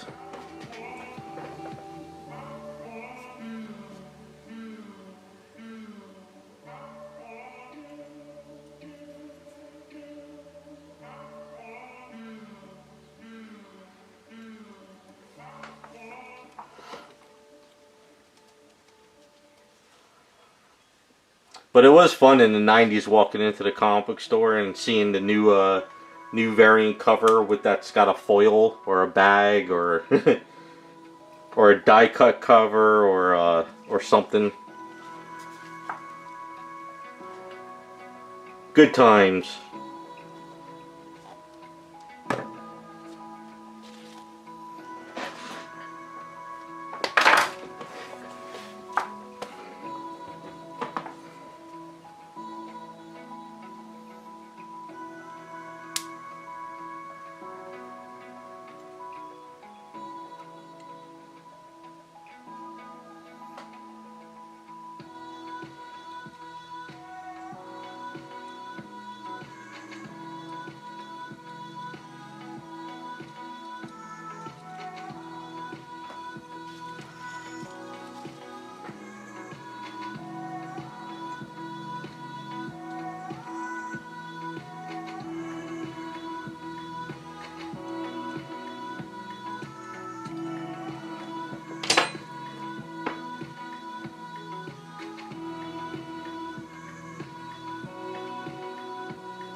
Alright, I think I'm going to just do the arms and legs tonight.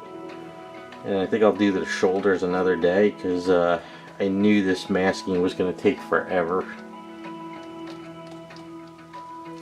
And I don't know about you guys, but I don't brush yellow very well. So I don't want it to look like horse shit.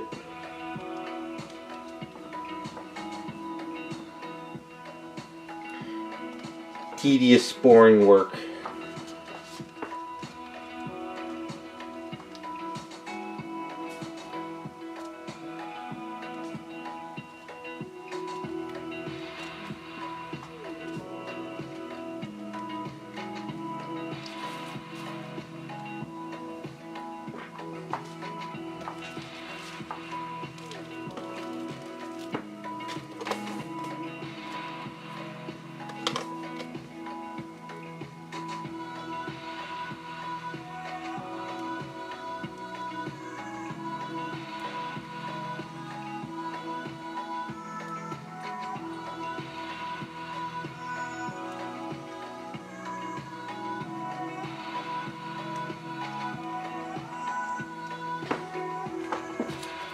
I gotta ask an opinion so I could get ready for next week's stream. I got a plank of wood for what's her name, Peach, and I got the circle drawn, so I'm gonna cut out the circle.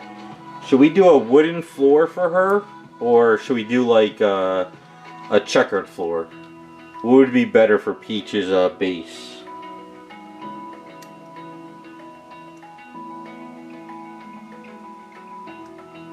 Now it's going to be a plank of wood because it's got to be a big circle. So we could do a checkered floor, but we can do it like a stained checkered floor, or we could paint it like white and black. Or should we do the popsicle sticks and then stain it and make it look like a planked floor? So I figured if I get your guys' opinion, I could figure out what would look better for her.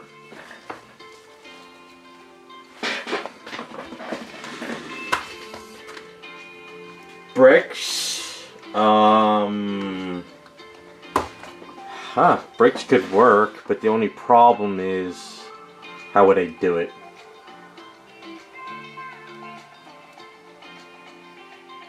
How would I do bricks? The problem is my friend's etching machine that he used to use at his old job in Canada doesn't have it anymore, so I would even have to send it to him, which I can't really do. So I don't know, do you think bricks would be better, or maybe not bricks and checkered floor? I don't know. I'm trying to think on how I could do bricks.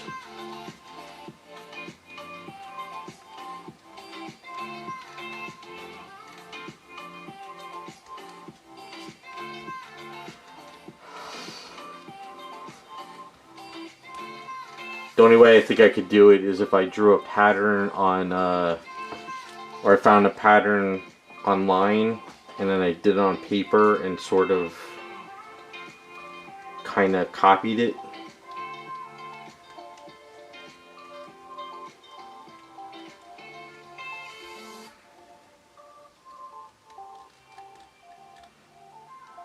Alright, if I can figure out a way to do the bricks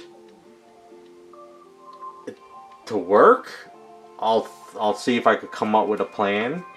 If not, we'll just do a checkered floor. Because I think the best way to do it is cut the circle, do some markings, and then sort of prime heavy, and then paint over it, even though it's wood. Because I got it. It's a good plank of wood. My friend gave it to me. Smooth plank. It's just a matter of figuring out what to do.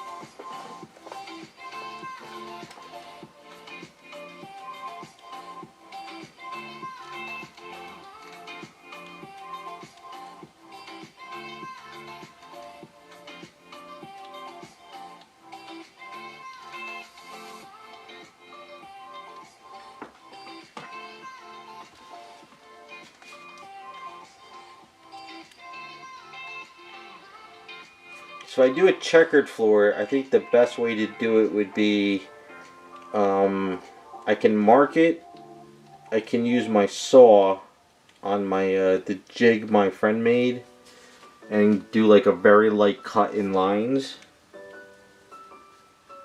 I could do the same thing with the brick, but I would have to only do the one lines, but the other lines I would have to figure out a different way to do it.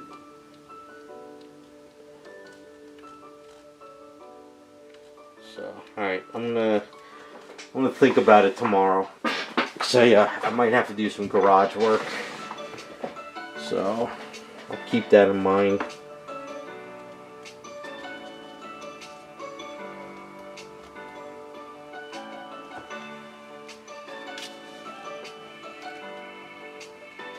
That's why I didn't paint his hair, because I figured I'd have to turn him upside down.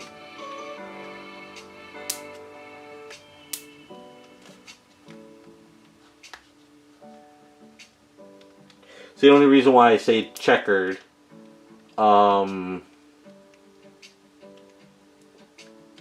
the only problem is I'll show you the plank of wood real quick. I'll grab it. Man, this thing's a pain in the ass.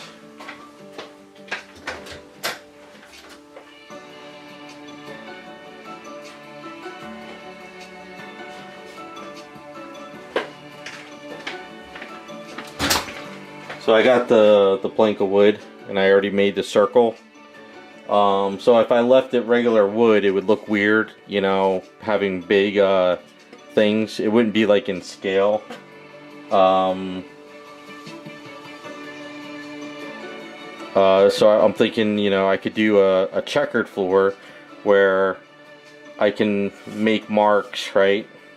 And then I can go into the garage and I can just sort of saw like a very tiny little spot and just go down those lines and then see how that works. So maybe, and I think what I want to do is kind of curve the edge a little bit too. So like I said, it's just a simple plank, but the only problem though is like the sides, you know, it's got this crappy looking side, so when I cut it, yeah, it's this side's a little bit cleaner, but it just looked like one big huge chunk of wood. So I think just having a little bit more fun with it.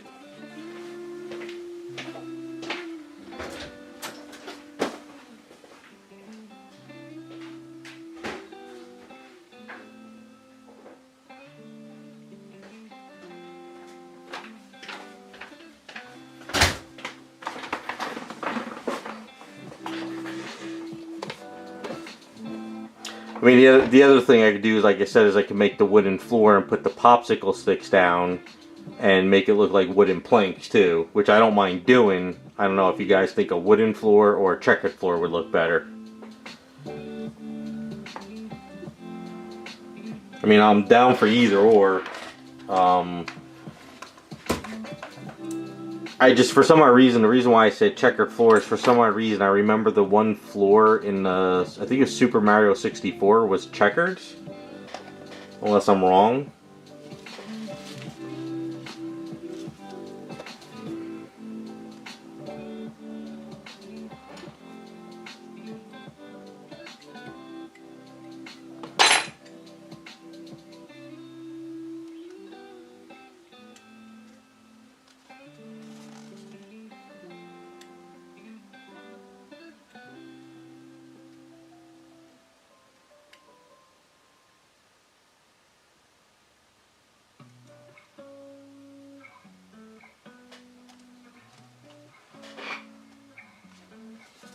But you guys are down for whatever, correct? If you're down for whatever, I'll come up with a plan.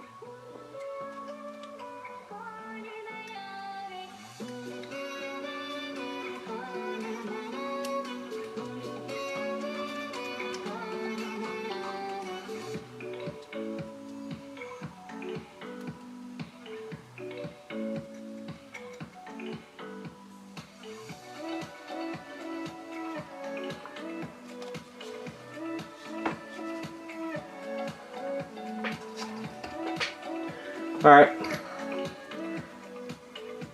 I will force myself to get that situated by next week, because if I don't,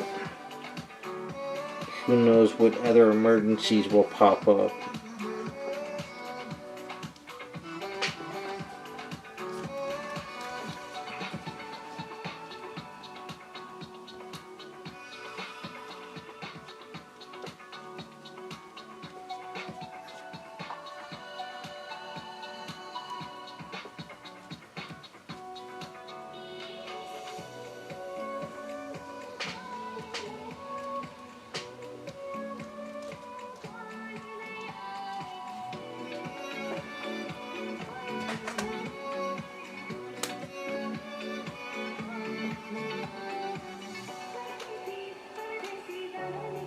Yeah, it was kind of raining the beginning of this week, like on and off, and it was super muggy out, so I really didn't do much in the garage.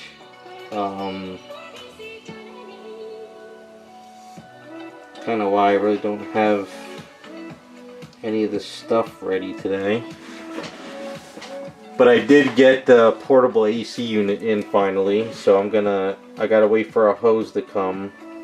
I was hoping to set it up underneath the garage door, that didn't work out, so I can't go through another summer with that garage being like 110. Just can't do it. Maybe I'll make a video on that, call it the poor man's AC unit.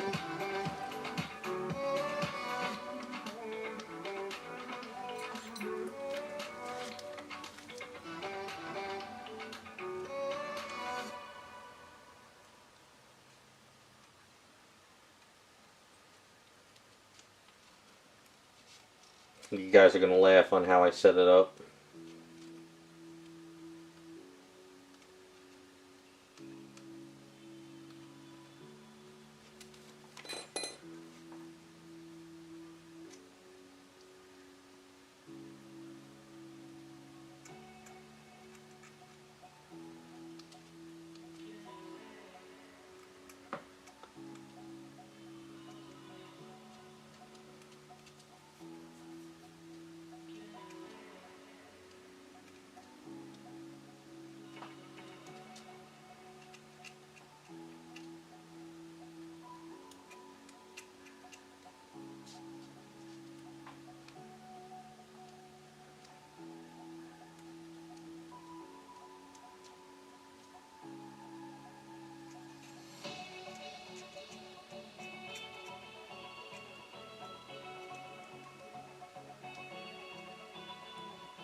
Yeah, I got a 16,000 unit off of Amazon. It was like an $800 unit, but it was on sale for $400. The only downside is it's a portable unit, you know. You have to vent it outside. I saw the one YouTube channel where a guy lifted up his garage door and he put a plank of wood at the bottom and he had it vented out there. But the problem is his garage door went straight up past the top of the garage, and they still kind of kept it like sealed. My garage doors, when you lift it up 4 inches, it already turns to the side, so it's got a big gap there. But I got two like breeze vents in the garage, one in the front and one in the back. I already vent out my my airbrush booth, the priming station out that one area, so I'm thinking I'm going to run a hose up for this one, and I think it'll be fine. Like I said, I'll do a video on it. It's just to get through the next couple summers, and then I think down the line, if I could really get a better system, I'll get one of those fidget units like I have in my house, and I'll put one of those on there, because the problem is I could Dremel a hole through my wall for this hose, for this portable one, but I have asbestos shingles, and to cut through those things, like a big hole, is a nightmare. But if you have to like just if you put one of those Fujitsu units, you could cut a hole like that big and it won't be an issue because it could through the copper wires and everything. So sadly, I got to do like the poor man setup for now. As long as it keeps me cool, if I could just keep cool enough for like, you know, a good 4 or 5 hours, you know, every once in a while, I'll be fine. I don't need it to like make the whole garage like you know, 70 degrees and stay like it all day every day. So like I said, it's kind of like the simple setup for now. But I'll do a video on it once I get the hose in the mail. Like I said, it's just a poor man setup. I'd rather do this for now than not. You know, I can't handle another summer going in there and like even with the garage door open and the fan, it still like gets to like 110 degrees in there. So I'm not going through it anymore. Getting too old for that. I don't need the post lady to come there one day and see me laying on the ground with like heat stroke. So if I can get a good 4 hours a day in the summer with not sweating like crazy, I'll be happy. The problem is the one vent in the front of the garage, it's got that the garage door has that spring. And I hate going up to that vent in front of that spring because the guy told me, he's like, if this spring ever pops, he's like, you better not be near it. I was like, why? He's like, it'll kill you in an instant. I'm like, thanks, buddy. I was like, that's all I needed to know. Because the time it pops is the time I'll be in there, you know.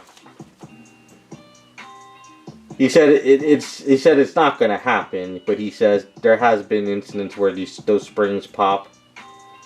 So... yeah, I'll have it set up just for the winter. Now, the only problem though is the winter I'll have to bring it inside. I probably won't be able to leave that portable in the garage.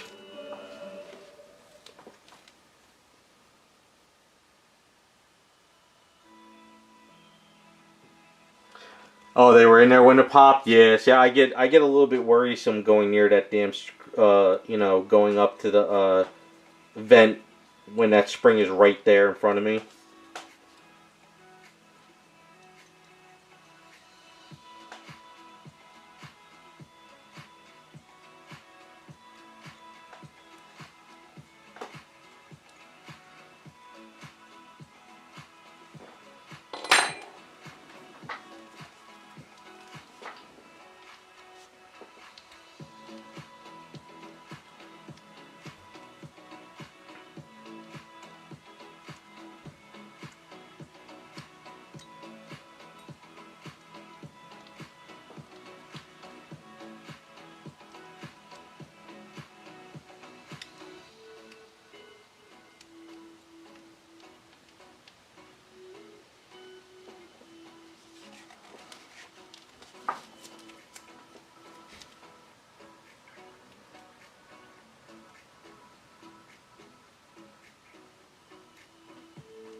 Almost there.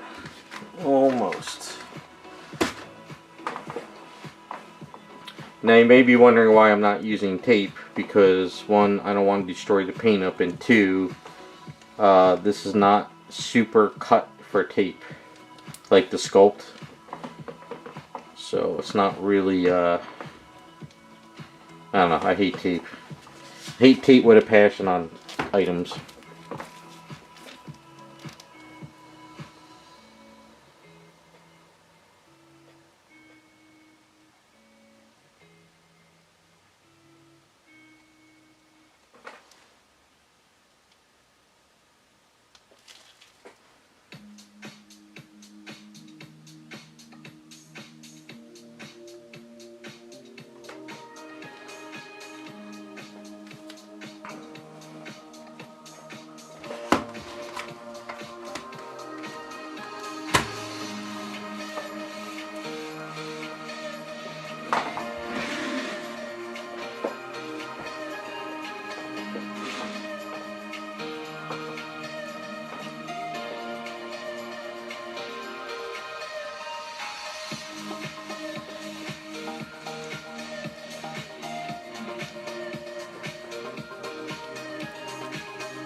Yeah, son of a bitch.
Alright, almost there.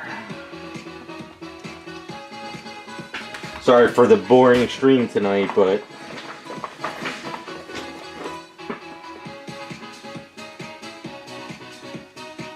this is kind of what I do during the week.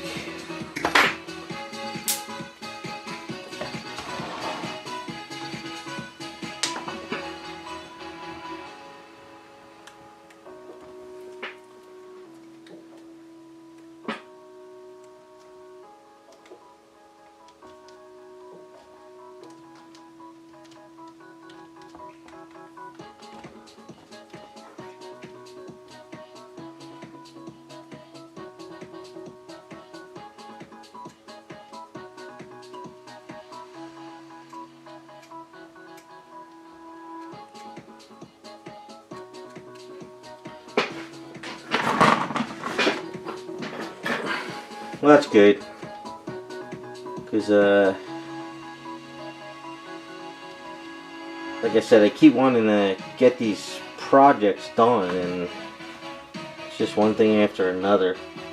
How's your mom doing anyway, Raccoon? Still plugging away with that?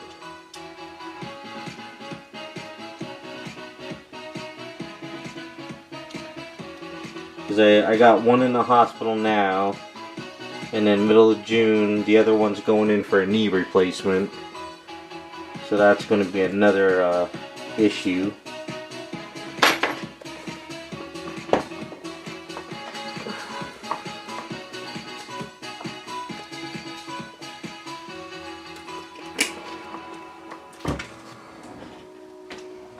I don't know. 80 years old going in for a knee replacement blows my mind.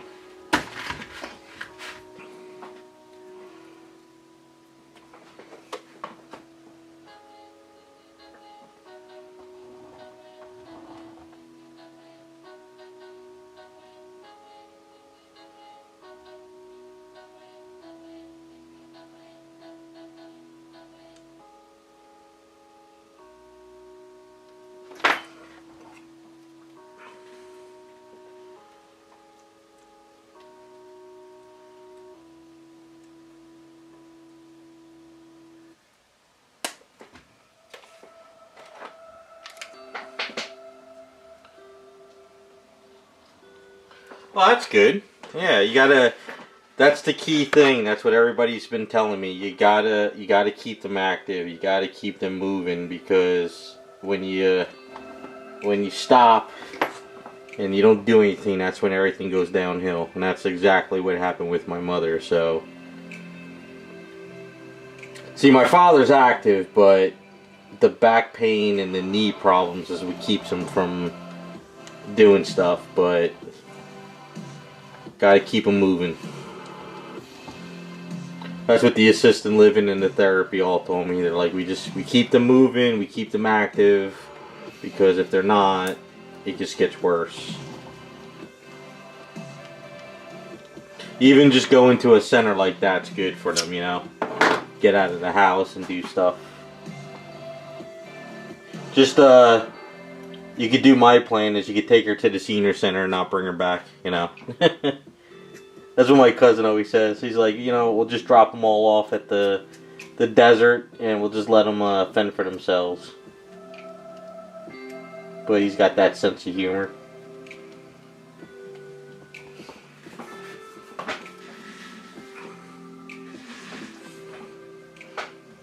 Hey Nick, oh, you're at Wonderfest already? That's right, it's this weekend. Is the show today or is it starting tomorrow? Hopefully it's a good show. Man, I haven't been to Wonderfest since, damn, I don't remember. 2009?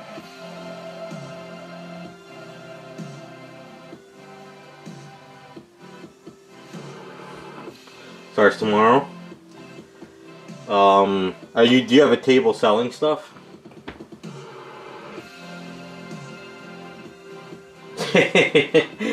That's a good plan, Raccoon. See, my mother and her sisters, they all like a Dunkin' Donuts coffee. So my cousin's like, we'll drop you off in the desert. We'll give you a gallon of coffee, and just wave goodbye.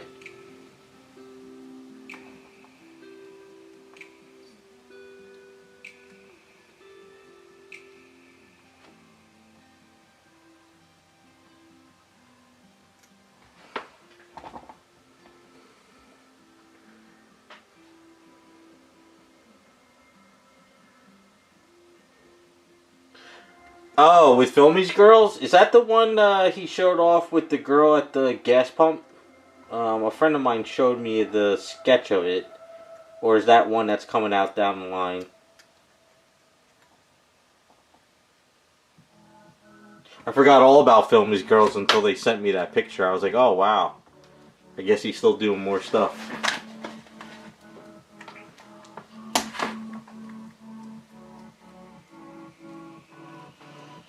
Oh yeah, that's cool. I always liked the Wonderfest contest stuff. Everybody's got amazing paint-ups. Wasn't he the guy that always did the Gundam stuff?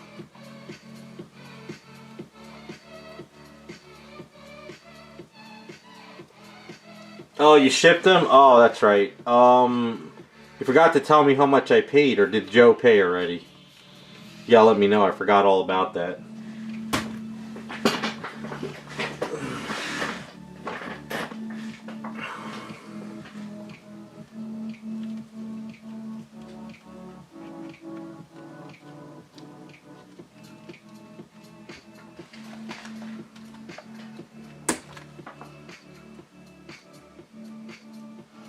Okay, yeah, let me, when you get back, let me know. We'll get you the payment. I completely forgot about that. I wasn't sure if Joe was paying or what, but we'll get it fixed.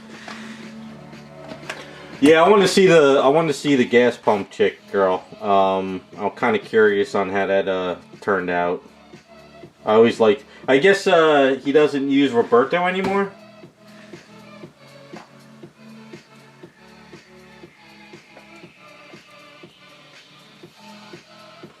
I always love Roberto sculpts. I don't know if Roberto sculpts anymore.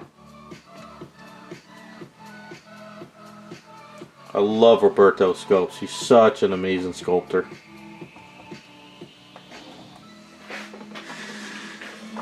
He's got that traditional look to his items that you know Roberto sculpted it.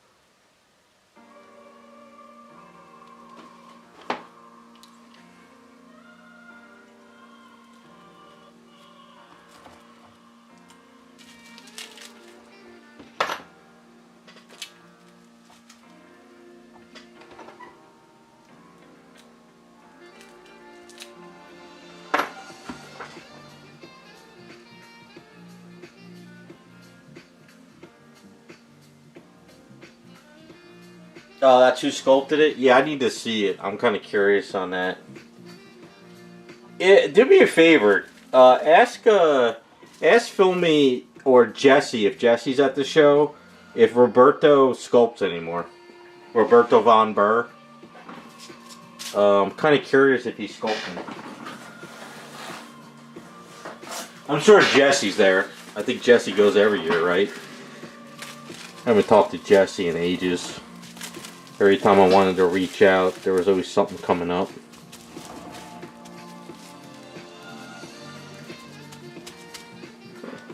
Yeah, and if you see Jesse, tell him to kick his ass. He needs a good ass kicking. I haven't talked shit to him in a while, so...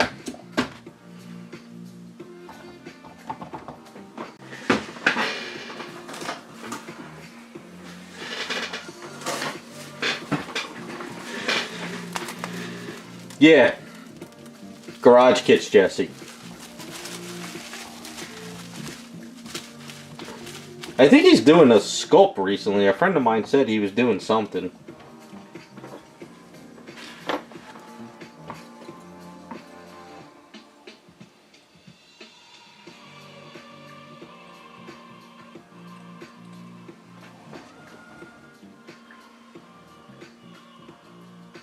Oh, he hurt his leg?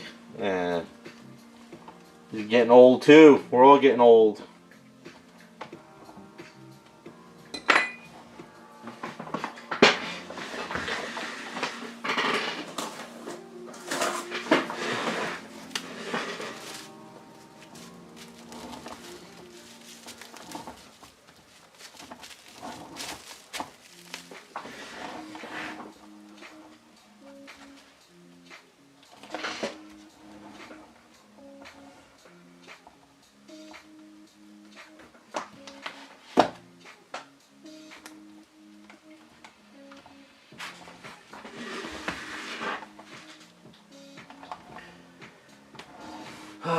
Oh, that was a lot of work. This is a big boy.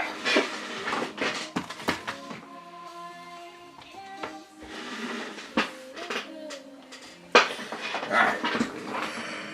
Now for the paint up, that takes a couple minutes and we're done.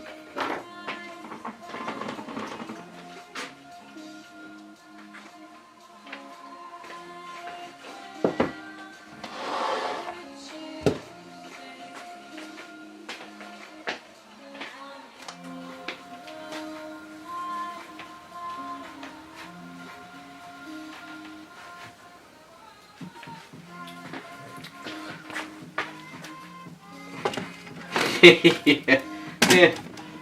You can still make paint. Well, he didn't make the paint.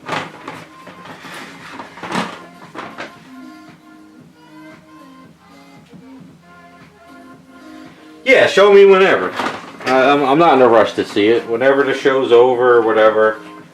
Because I'm just not on Facebook, so I won't be able to see it and everything. That's the problem.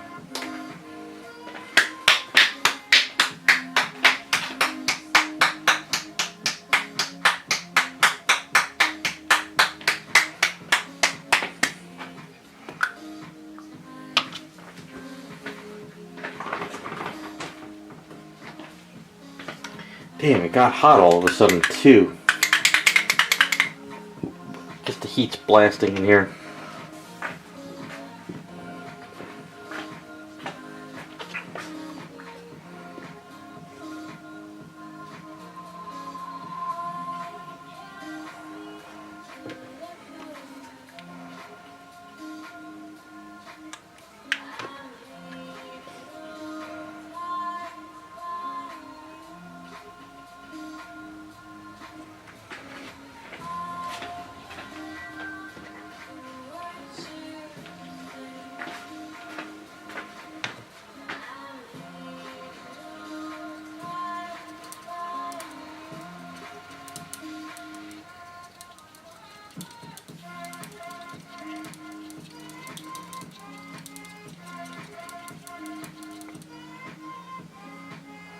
Going for that mustard yellow on this.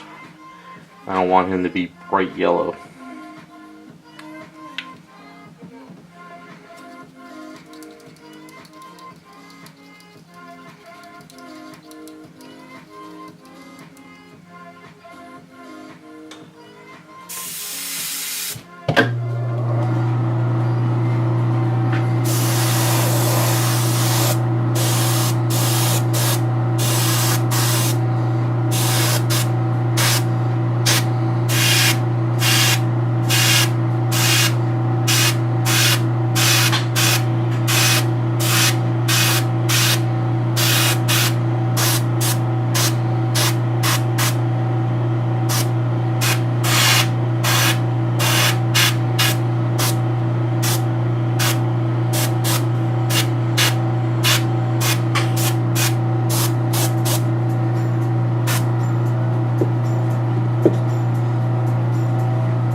Rob Saloni?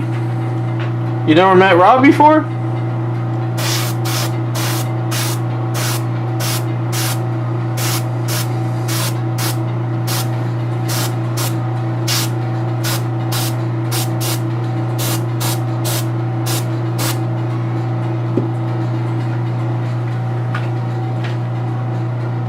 Oh, Rob Scorpza. Yeah, okay. Great guy. I haven't seen him too in I think last Jersey Fest that I went to. I think this was the last time I saw him.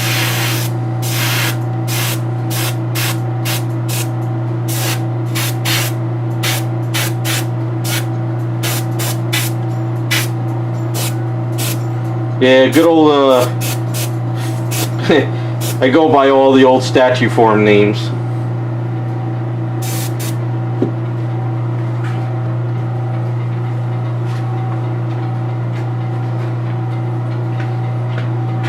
kind of how I remember a lot of the old guys, I guess. Yeah, it's kind of funny, like when we first got in the hobby, it was like probably around the 2003-06 era. We were kind of like the young guys, and we always kind of made fun of the older guys in the crew, and now we're all becoming the older guys. So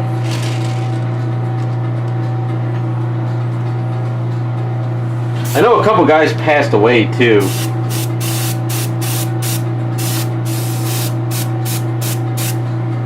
Which kind of sucks.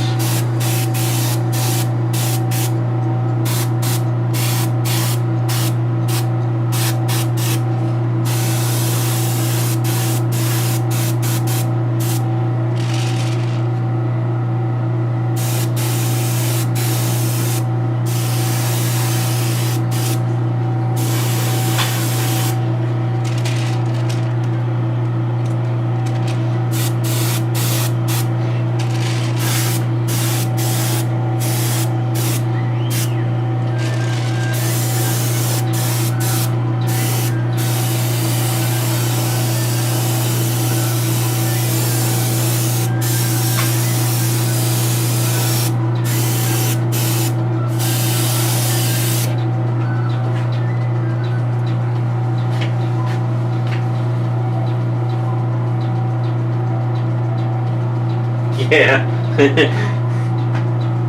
It was funny. It was such an age difference too when we got in, because I think a lot of us were probably in so like I'm almost 50 now, so probably like in my 30s, you know, kind of like in my 30s, late 20s is kind of when I was really getting into the hobby, and basically a lot of the guys that were there, like when I met Rob and everybody at the Wonderfest and stuff.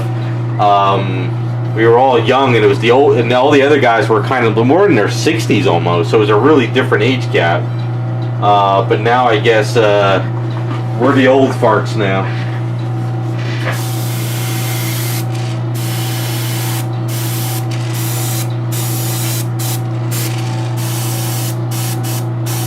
Although I will say there's a difference though.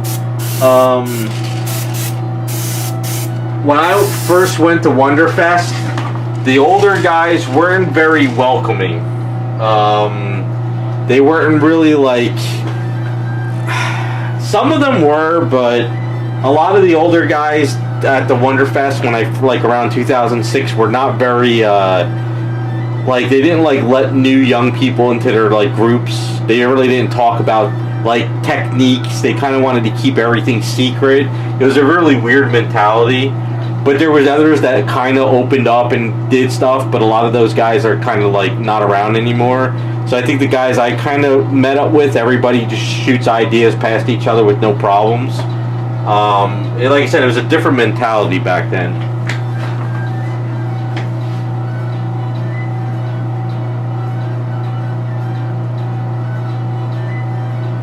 Yeah, no problem, Nick. Have a good one. Enjoy the show. Tell Rob I said what's up.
Yeah, it was it's kind of funny, Terrell. I won't name who it is.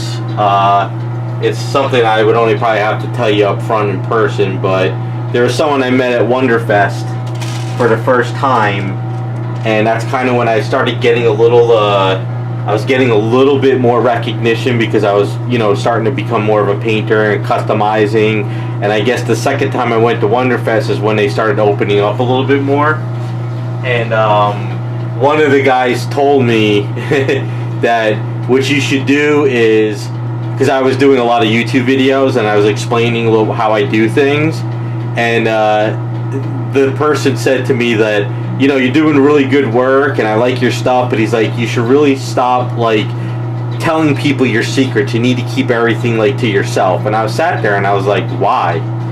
You know? So that's kind of like the old school mentality. You're right. They just it was kind of like the first time I got to talk to some of these guys at the second Wonderfest I went to, and it was like, you know, they're like, you know, you're giving out a little too much of your secrets, and I'm sitting there like, I don't understand why. What's the point?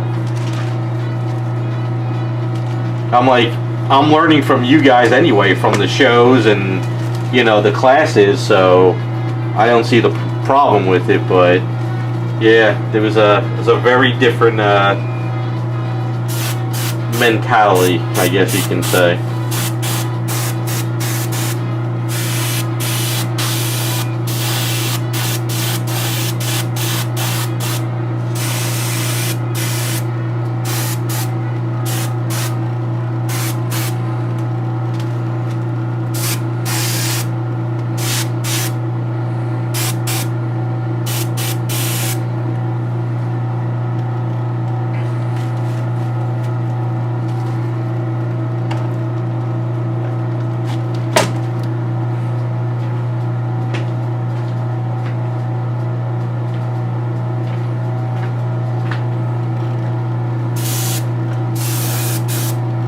Yeah, that's right too. I remember I did an article too for Kit Builders magazine.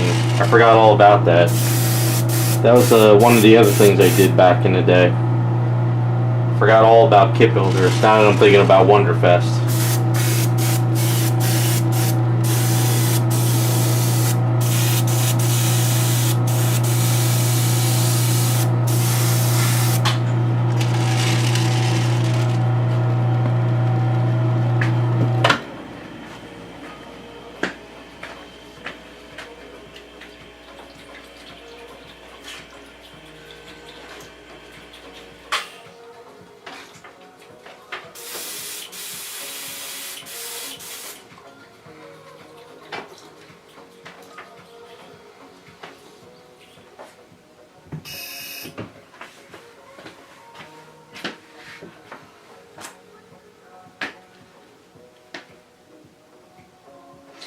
Yeah, because I didn't get on YouTube. If I'm correct, I think it was 2011 is when I started my YouTube channel.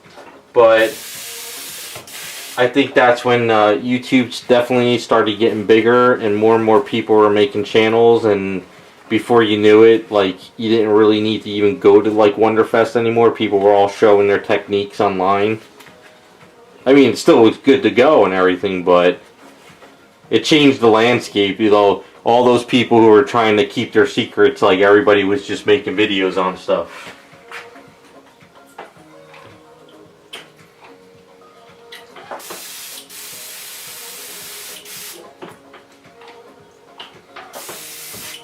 I remember, I think it was the second Wonderfest too. There was this one guy who I met through some of the other guys, and I didn't really talk to him because he was kind of more with the old crew, I guess. And he won an award, and I remember checking out the next day because of the hotel, and I went up to him and I said, hey man, congratulations on the award, you did a really good item. And he kind of just like shrugged his shoulder and walked away from me, and I was like, alright. I was like, lesson learned with you guys. It's kind of a dick. I've seen him a couple times over the years at the Jersey Fest shows. I just stayed away from him. I'm like, alright, if you can't handle it, congratulations, screw you.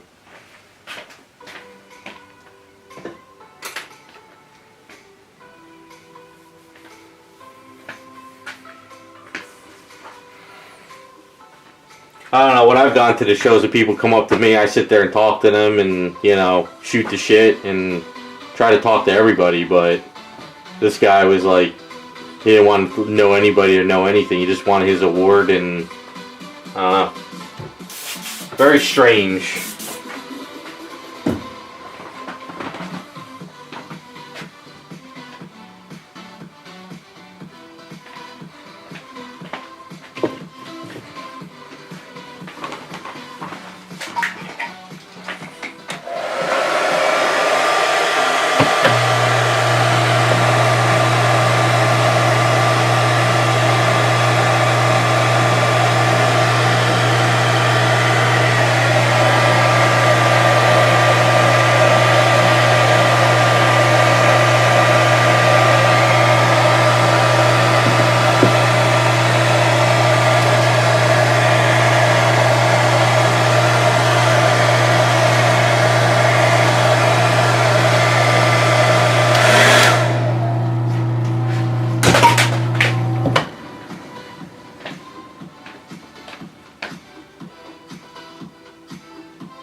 Oh yeah, there's a lot of jealousy in the Wonderfest shows that I went to. I remember, it was the second one I went to. Oh no, I think it was the third one I went to. Yeah, it was I think it was the third one I went to. Maybe I went to 3 or 2. I can't remember. I don't know. I know it was at least the second one. I remember going. And I no, it was the third one, because I think I went to 3. Alright, I think I went to 3. Alright, anyway. I remember going, and I remember I started knowing more people, and I was talking to them and everything. And I remember going into past a room, and I heard someone yelling. And I was like, what the hell is going on? So I didn't think anything of it. So when I went to talk to a friend of mine, I was like, yeah, I heard yelling in the room from those guys. And he was like, oh, he's like, the guy, he was pissed off because he didn't win first place. And he didn't believe that the other guy should have won, and blah blah blah. And I was like, "Are you kidding me?" So yeah, there's a lot of stories from back in the day of Wonderfest, people flipping out at other people won awards. So, and I sat there and laughed to myself, because I understand people like awards, but I never understood them, because, you know, I go into the Wonderfest hall, you know, the contest, and I look at a lot of sculpts, and I'm sitting there saying that sculpt or that paint up is amazing, but it doesn't win an award. But the one over there won an award, and I can't see how that one won. You know, so awards to me are just kind of like whatever the judge is doing at that point. You know, I don't know. But I guess a lot of people got pissed off. A lot of drama behind the scenes. That's why everybody always used to ask me, how come you don't enter? I'm like, 'cause I could care less. I'd rather do something for fun, or actually get paid to do something, than to sit there and worry about awards. So I did the Jersey Fest show, and I won. And after I won, I was like, I was like, I shouldn't have done this. I should just kind of... Just because I like Jersey Fest, because you could go and display your item and you didn't have to enter it. And I like that about Jersey Fest. So I just started displaying stuff just for fun. And the people who want to win awards, let them win.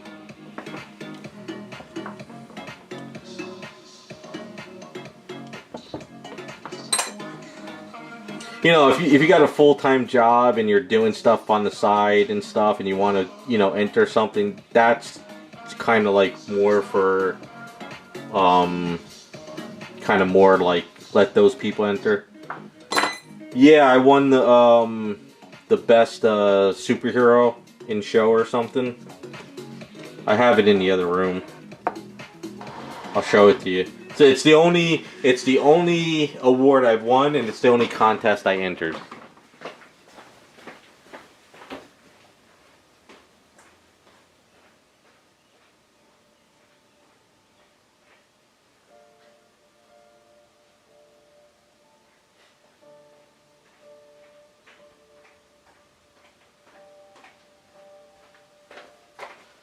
Yeah, this one. Best comic book character, 2016. These were awesome awards that Jersey Fest did.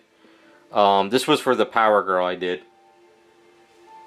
Yeah, and after I did it, I was like, yeah, I'm not entering anymore.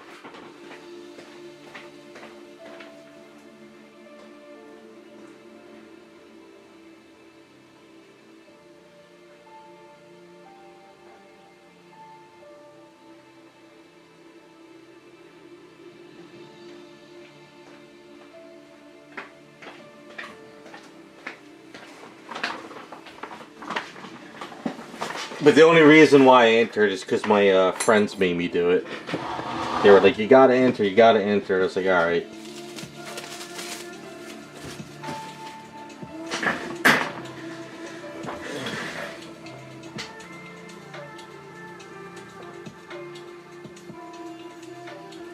Yeah, the Jersey Fest, when Rob and Dave were doing the shows, they did really amazing awards, you know? Everybody got, you know, your bronze for, like, a certificate for entering. And then they did, like, silver certificates for, like, the third place, gold for, like, no, gold, silver for third, gold for, second, and then the first place would get the award. And then they would have the best in shows or something, you know. So basically, yeah. Like I said, after I did it, I was like, I know I could win if I really put my, you know, all into it, but I don't care for awards. I never did.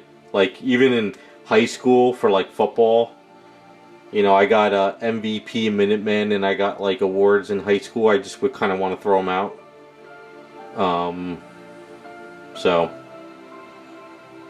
I'd rather let the guys that, you know, do it for fun, that really just want to, you know, enter something and have full-time jobs, like stuff like that. It's kind of more for them. Like I said, I get paid to do this, so I feel it's different. Hey JC, how's it going?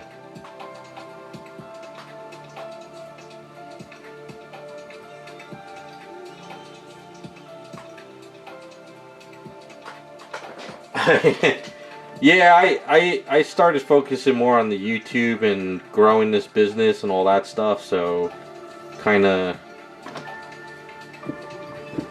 went a different route.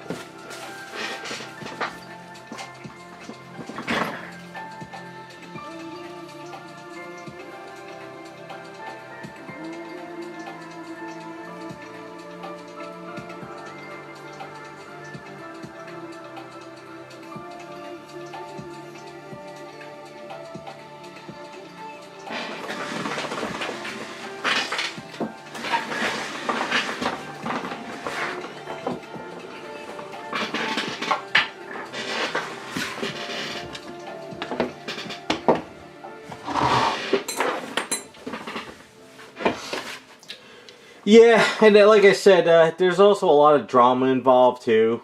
You know, there's a lot of the guys who feel that if you're a professional painter and you're making money, you shouldn't enter into the contest. There's some of that drama back at Wonderfest. I don't know. Like I said, I'd rather stay in my own little world. I kind of enjoy doing my own little YouTube, my own little customs, work for clients, and not worry about all the other bullshit in the hobby. Too much drama. Too much talking shit about other painters and people who won, stuff like that.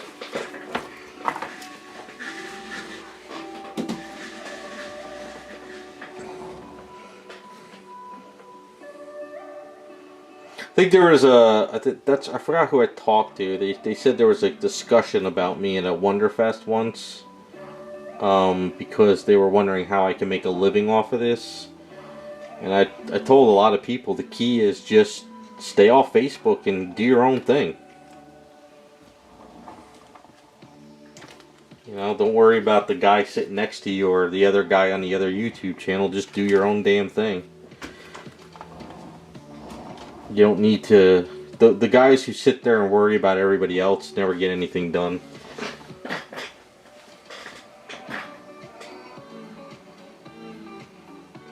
I don't think anyone's ever did that, JC. At least I've never heard of anybody ever doing that, you know. I don't even think anybody would enter, because it's like, you know, like, why would you want to enter into a contest if they're going to keep your item? You know, like, if you spent like 1,000 hours on a, you know, Spider-Man statue and they're like, oh, we're going to keep it. That's, I've never heard of that.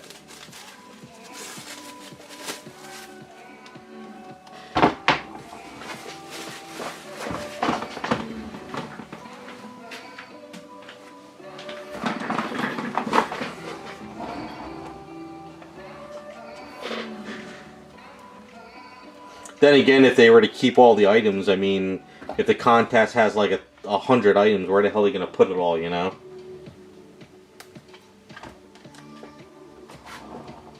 I think the only thing they would want is like, can we take pictures for the website? Can we post it? You know, I think that's about all they ever really asked.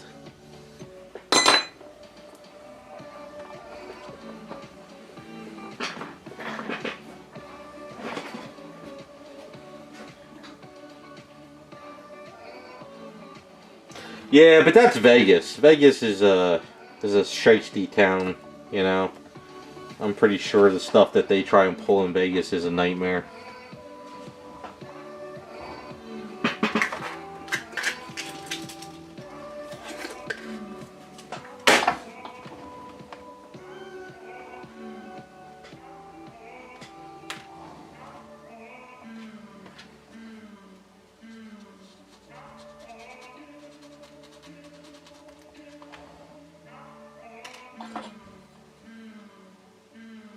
Yeah, I mean, every contest I've ever heard of or entered, I've never heard of them saying they're going to keep your item.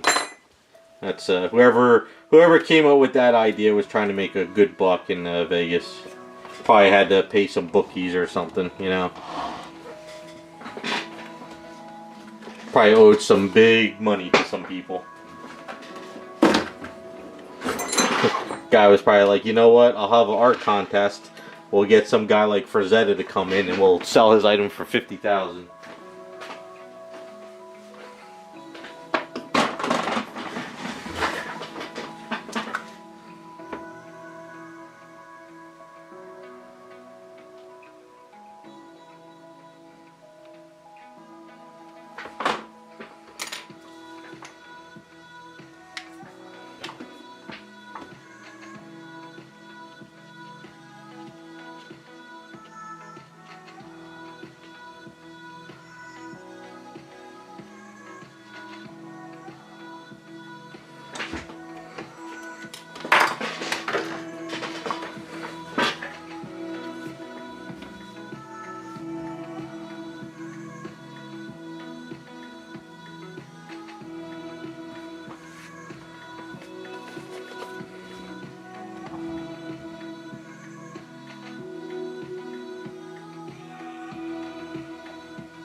Yeah, that the reason why I say the Frazetta is because there was always some crazy drama with the kids and all Frazetta stuff, so that's a whole other story.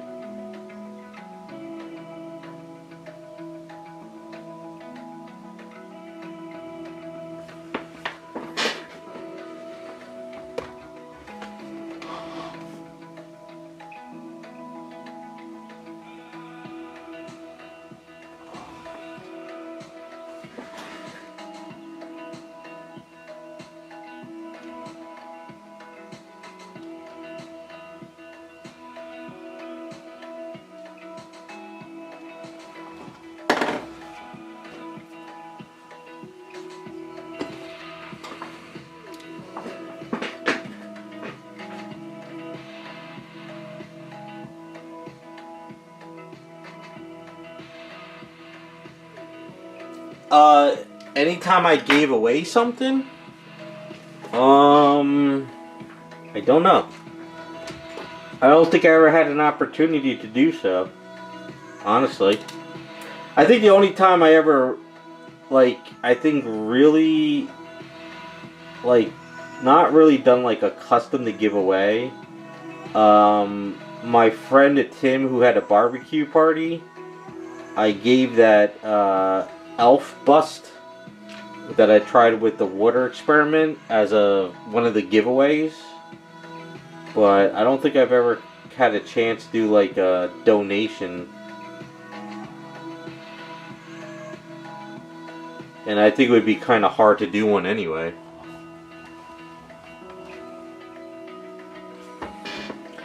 I'm trying to think, did I ever give away anything at the Jersey Fest shows? No.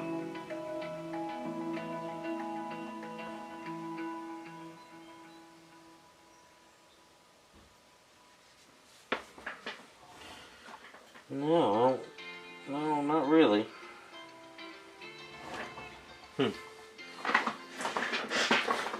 Trying to think, Jersey Fest. I helped out with the classes a couple times. Rob wanted me to do my own class, but I could never really do my own class. I did one time. I did a class, I think, for Rob at a Jersey Fest, where I didn't ask for any payments or anything. I just did it. But I helped out in some of the classes. Like, I used to help Jesse a lot in his classes too. That's about it, really.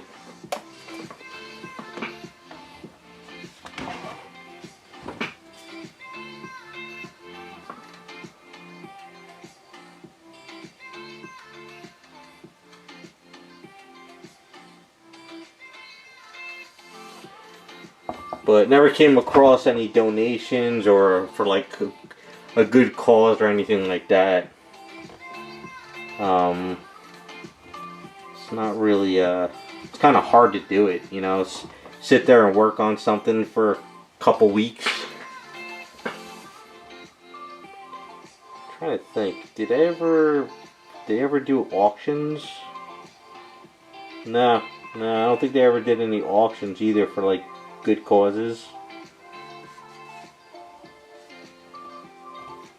Yeah.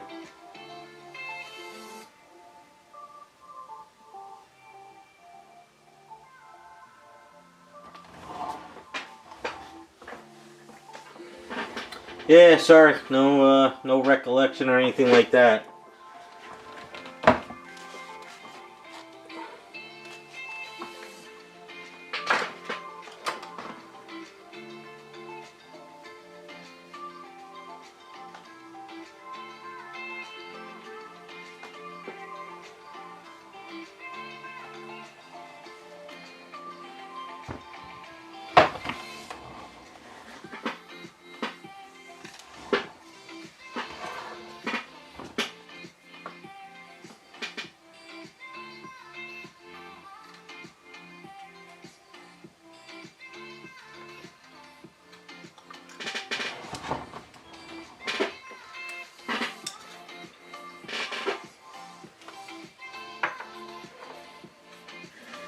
Oh, come on, raccoon! Why you gotta put that evil on me? That's messed up. You'd just be sitting there the whole time cursing my brains out.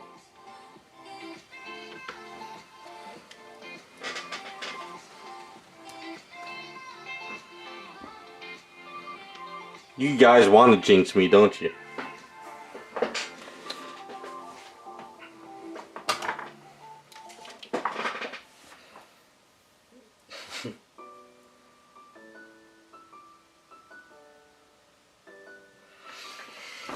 Yeah, statues are way more difficult to do, you know?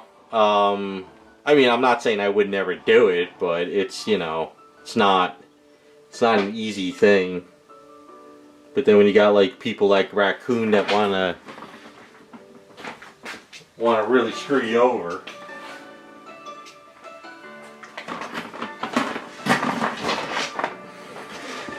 No, I think most of that stuff would probably be more like you know, having like a famous actor or something like that. Not some guy like me painting up Power Girl statues every day. But I could be wrong. I could be wrong.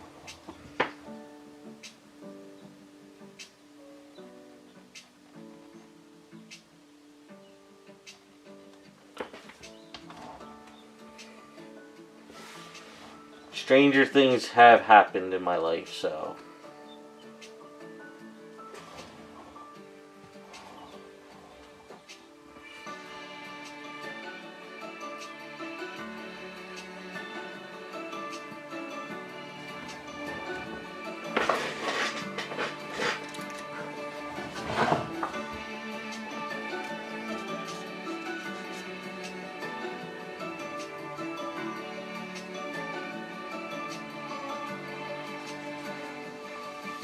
Raccoon's probably been plotting on me for years. I probably said something to her on like statue form one day, and she's like, "I'm gonna get him one day. I'm gonna be all nice, gonna talk on streams, and then I'm waiting for that one thing, and then we got him."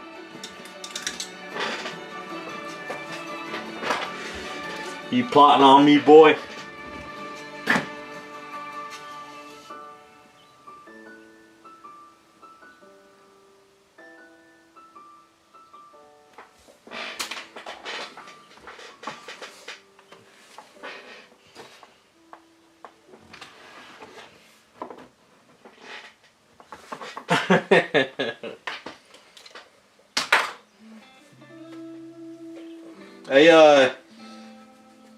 If I won the lottery, I'd still make videos, but it would just be all my personal stuff.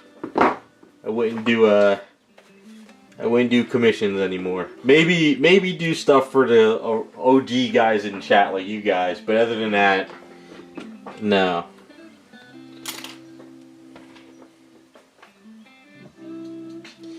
Yeah, if little Timmy calls me up and says that he's looking for an Iron Man before he goes, I'm just gonna be sorry, little Timmy.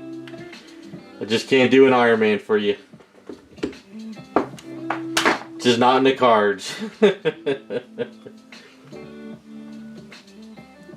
Little Timmy look at me and be like, "What?"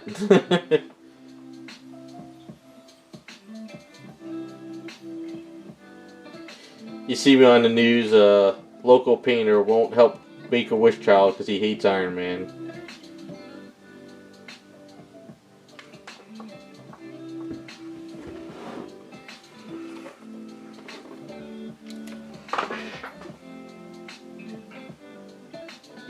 Well, I would have to actually play the lottery to win. That's the first problem. But if I did win, like I said, I would cut off all commissions, period.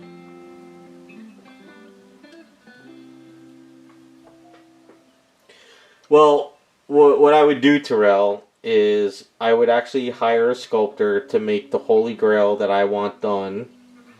And I could do, print out a couple just for the original OG chat, and then that's it.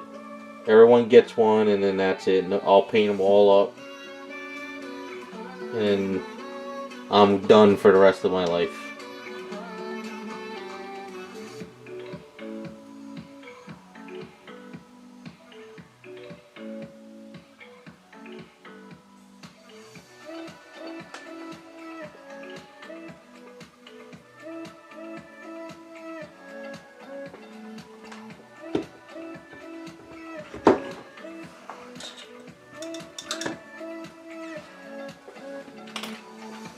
Yeah, pretty much, Devastator. That's how it would go.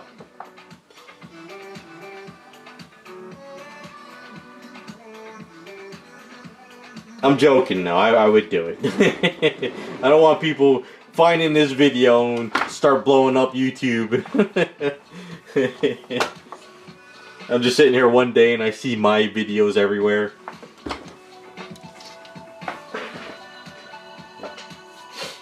Oh, you're having yours done? What is your Holy Grail?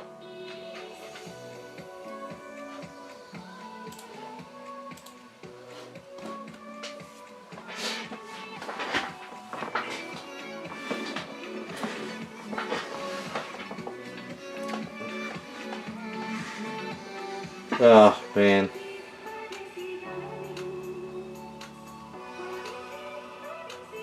And all that masking for those lines. That was it. A pain in the ass.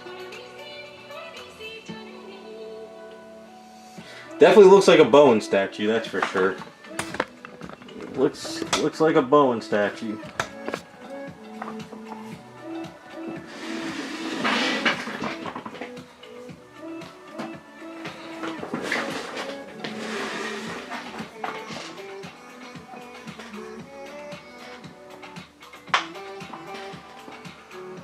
Okay, hey, go for it. I mean, that's the whole. I think that's where the main thing the hobby is going, is getting your holy grails done. No more of buying all this junk stuff of characters you could care less about.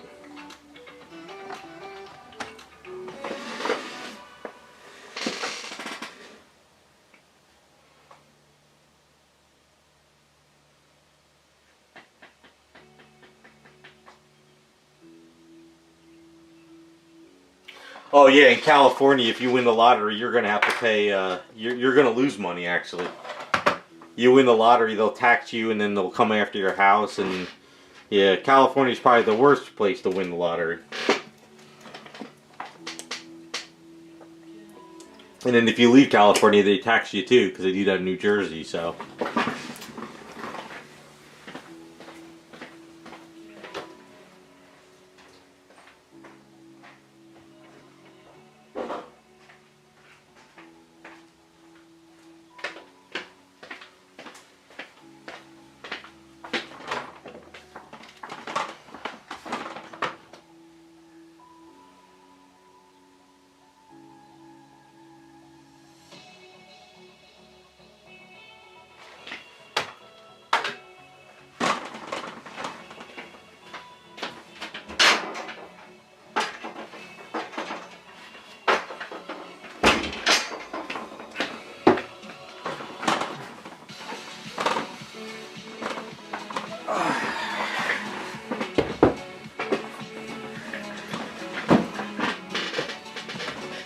So, I guess I'll show you Toad.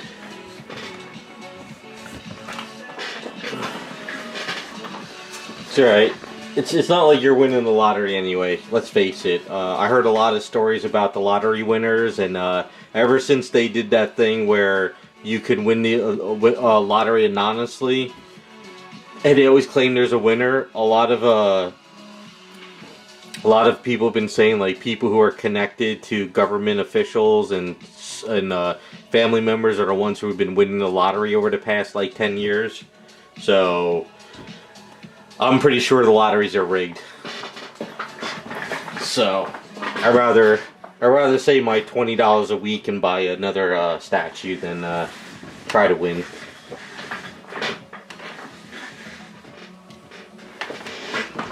Yeah, there was I should have saved it. There was one of those Instagram videos where they said that they found out the last like 3 lottery winners, and they all had connections to high-level government officials. And it's not just like the cousins, relatives, nephews, so and so. It's like literally like it's like an aunt and uncle or something, you know. Yeah, so the lottery's BS. You know, my father bought lottery tickets like every week his whole entire life. My uncles did, cousins, relatives, and the amount of money that they spent on lottery tickets, if they put that into a savings account, they would have had a shit ton of money for retirement, you know? So, oh well. So here's my little toad head. A little bit more of a darker skin tone than he's more it's kind of more like a greenish skin tone,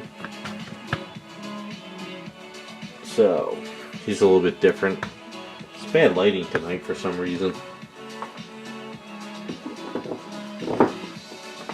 but and then I went for a nice muted yellow and purple.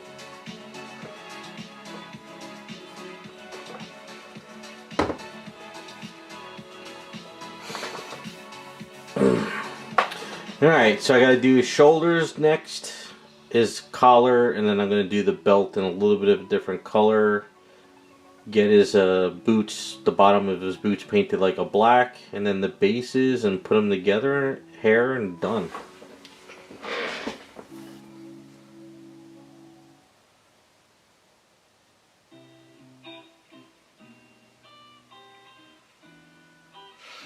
Yeah, like I said, it's I honestly, I believe that if all my older relatives, my aunts and uncles and my father, if they were kids and they invested in gold and silver of all the taxes, I mean all the money they use for the lottery, and if they had gold and silver by the time they happen now, the amount of money they would have would be insane, you know?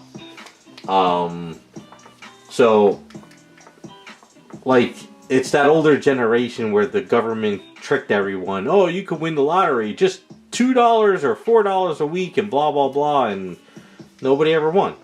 Yeah, maybe sometimes you would win, like, what, a couple $100, but you would lose more in a year by buying more tickets. But that's just me.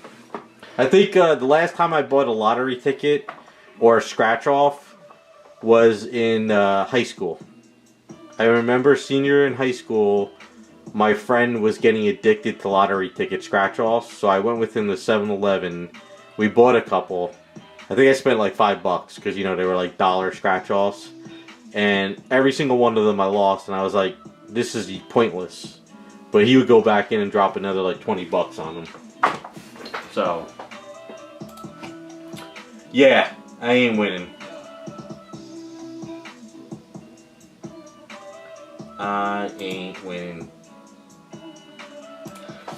Alright, I think that's it for today. I'm done. That masking was a pain in the ass, and I gotta do more, and then I gotta touch them up. But, once again, like I said, I'll try to get everything ready for next week, as long as there's no more emergencies. We'll see how the weekend goes, but anyway, you guys have a good rest of your weekend, and hopefully everyone doesn't have any problems, alright?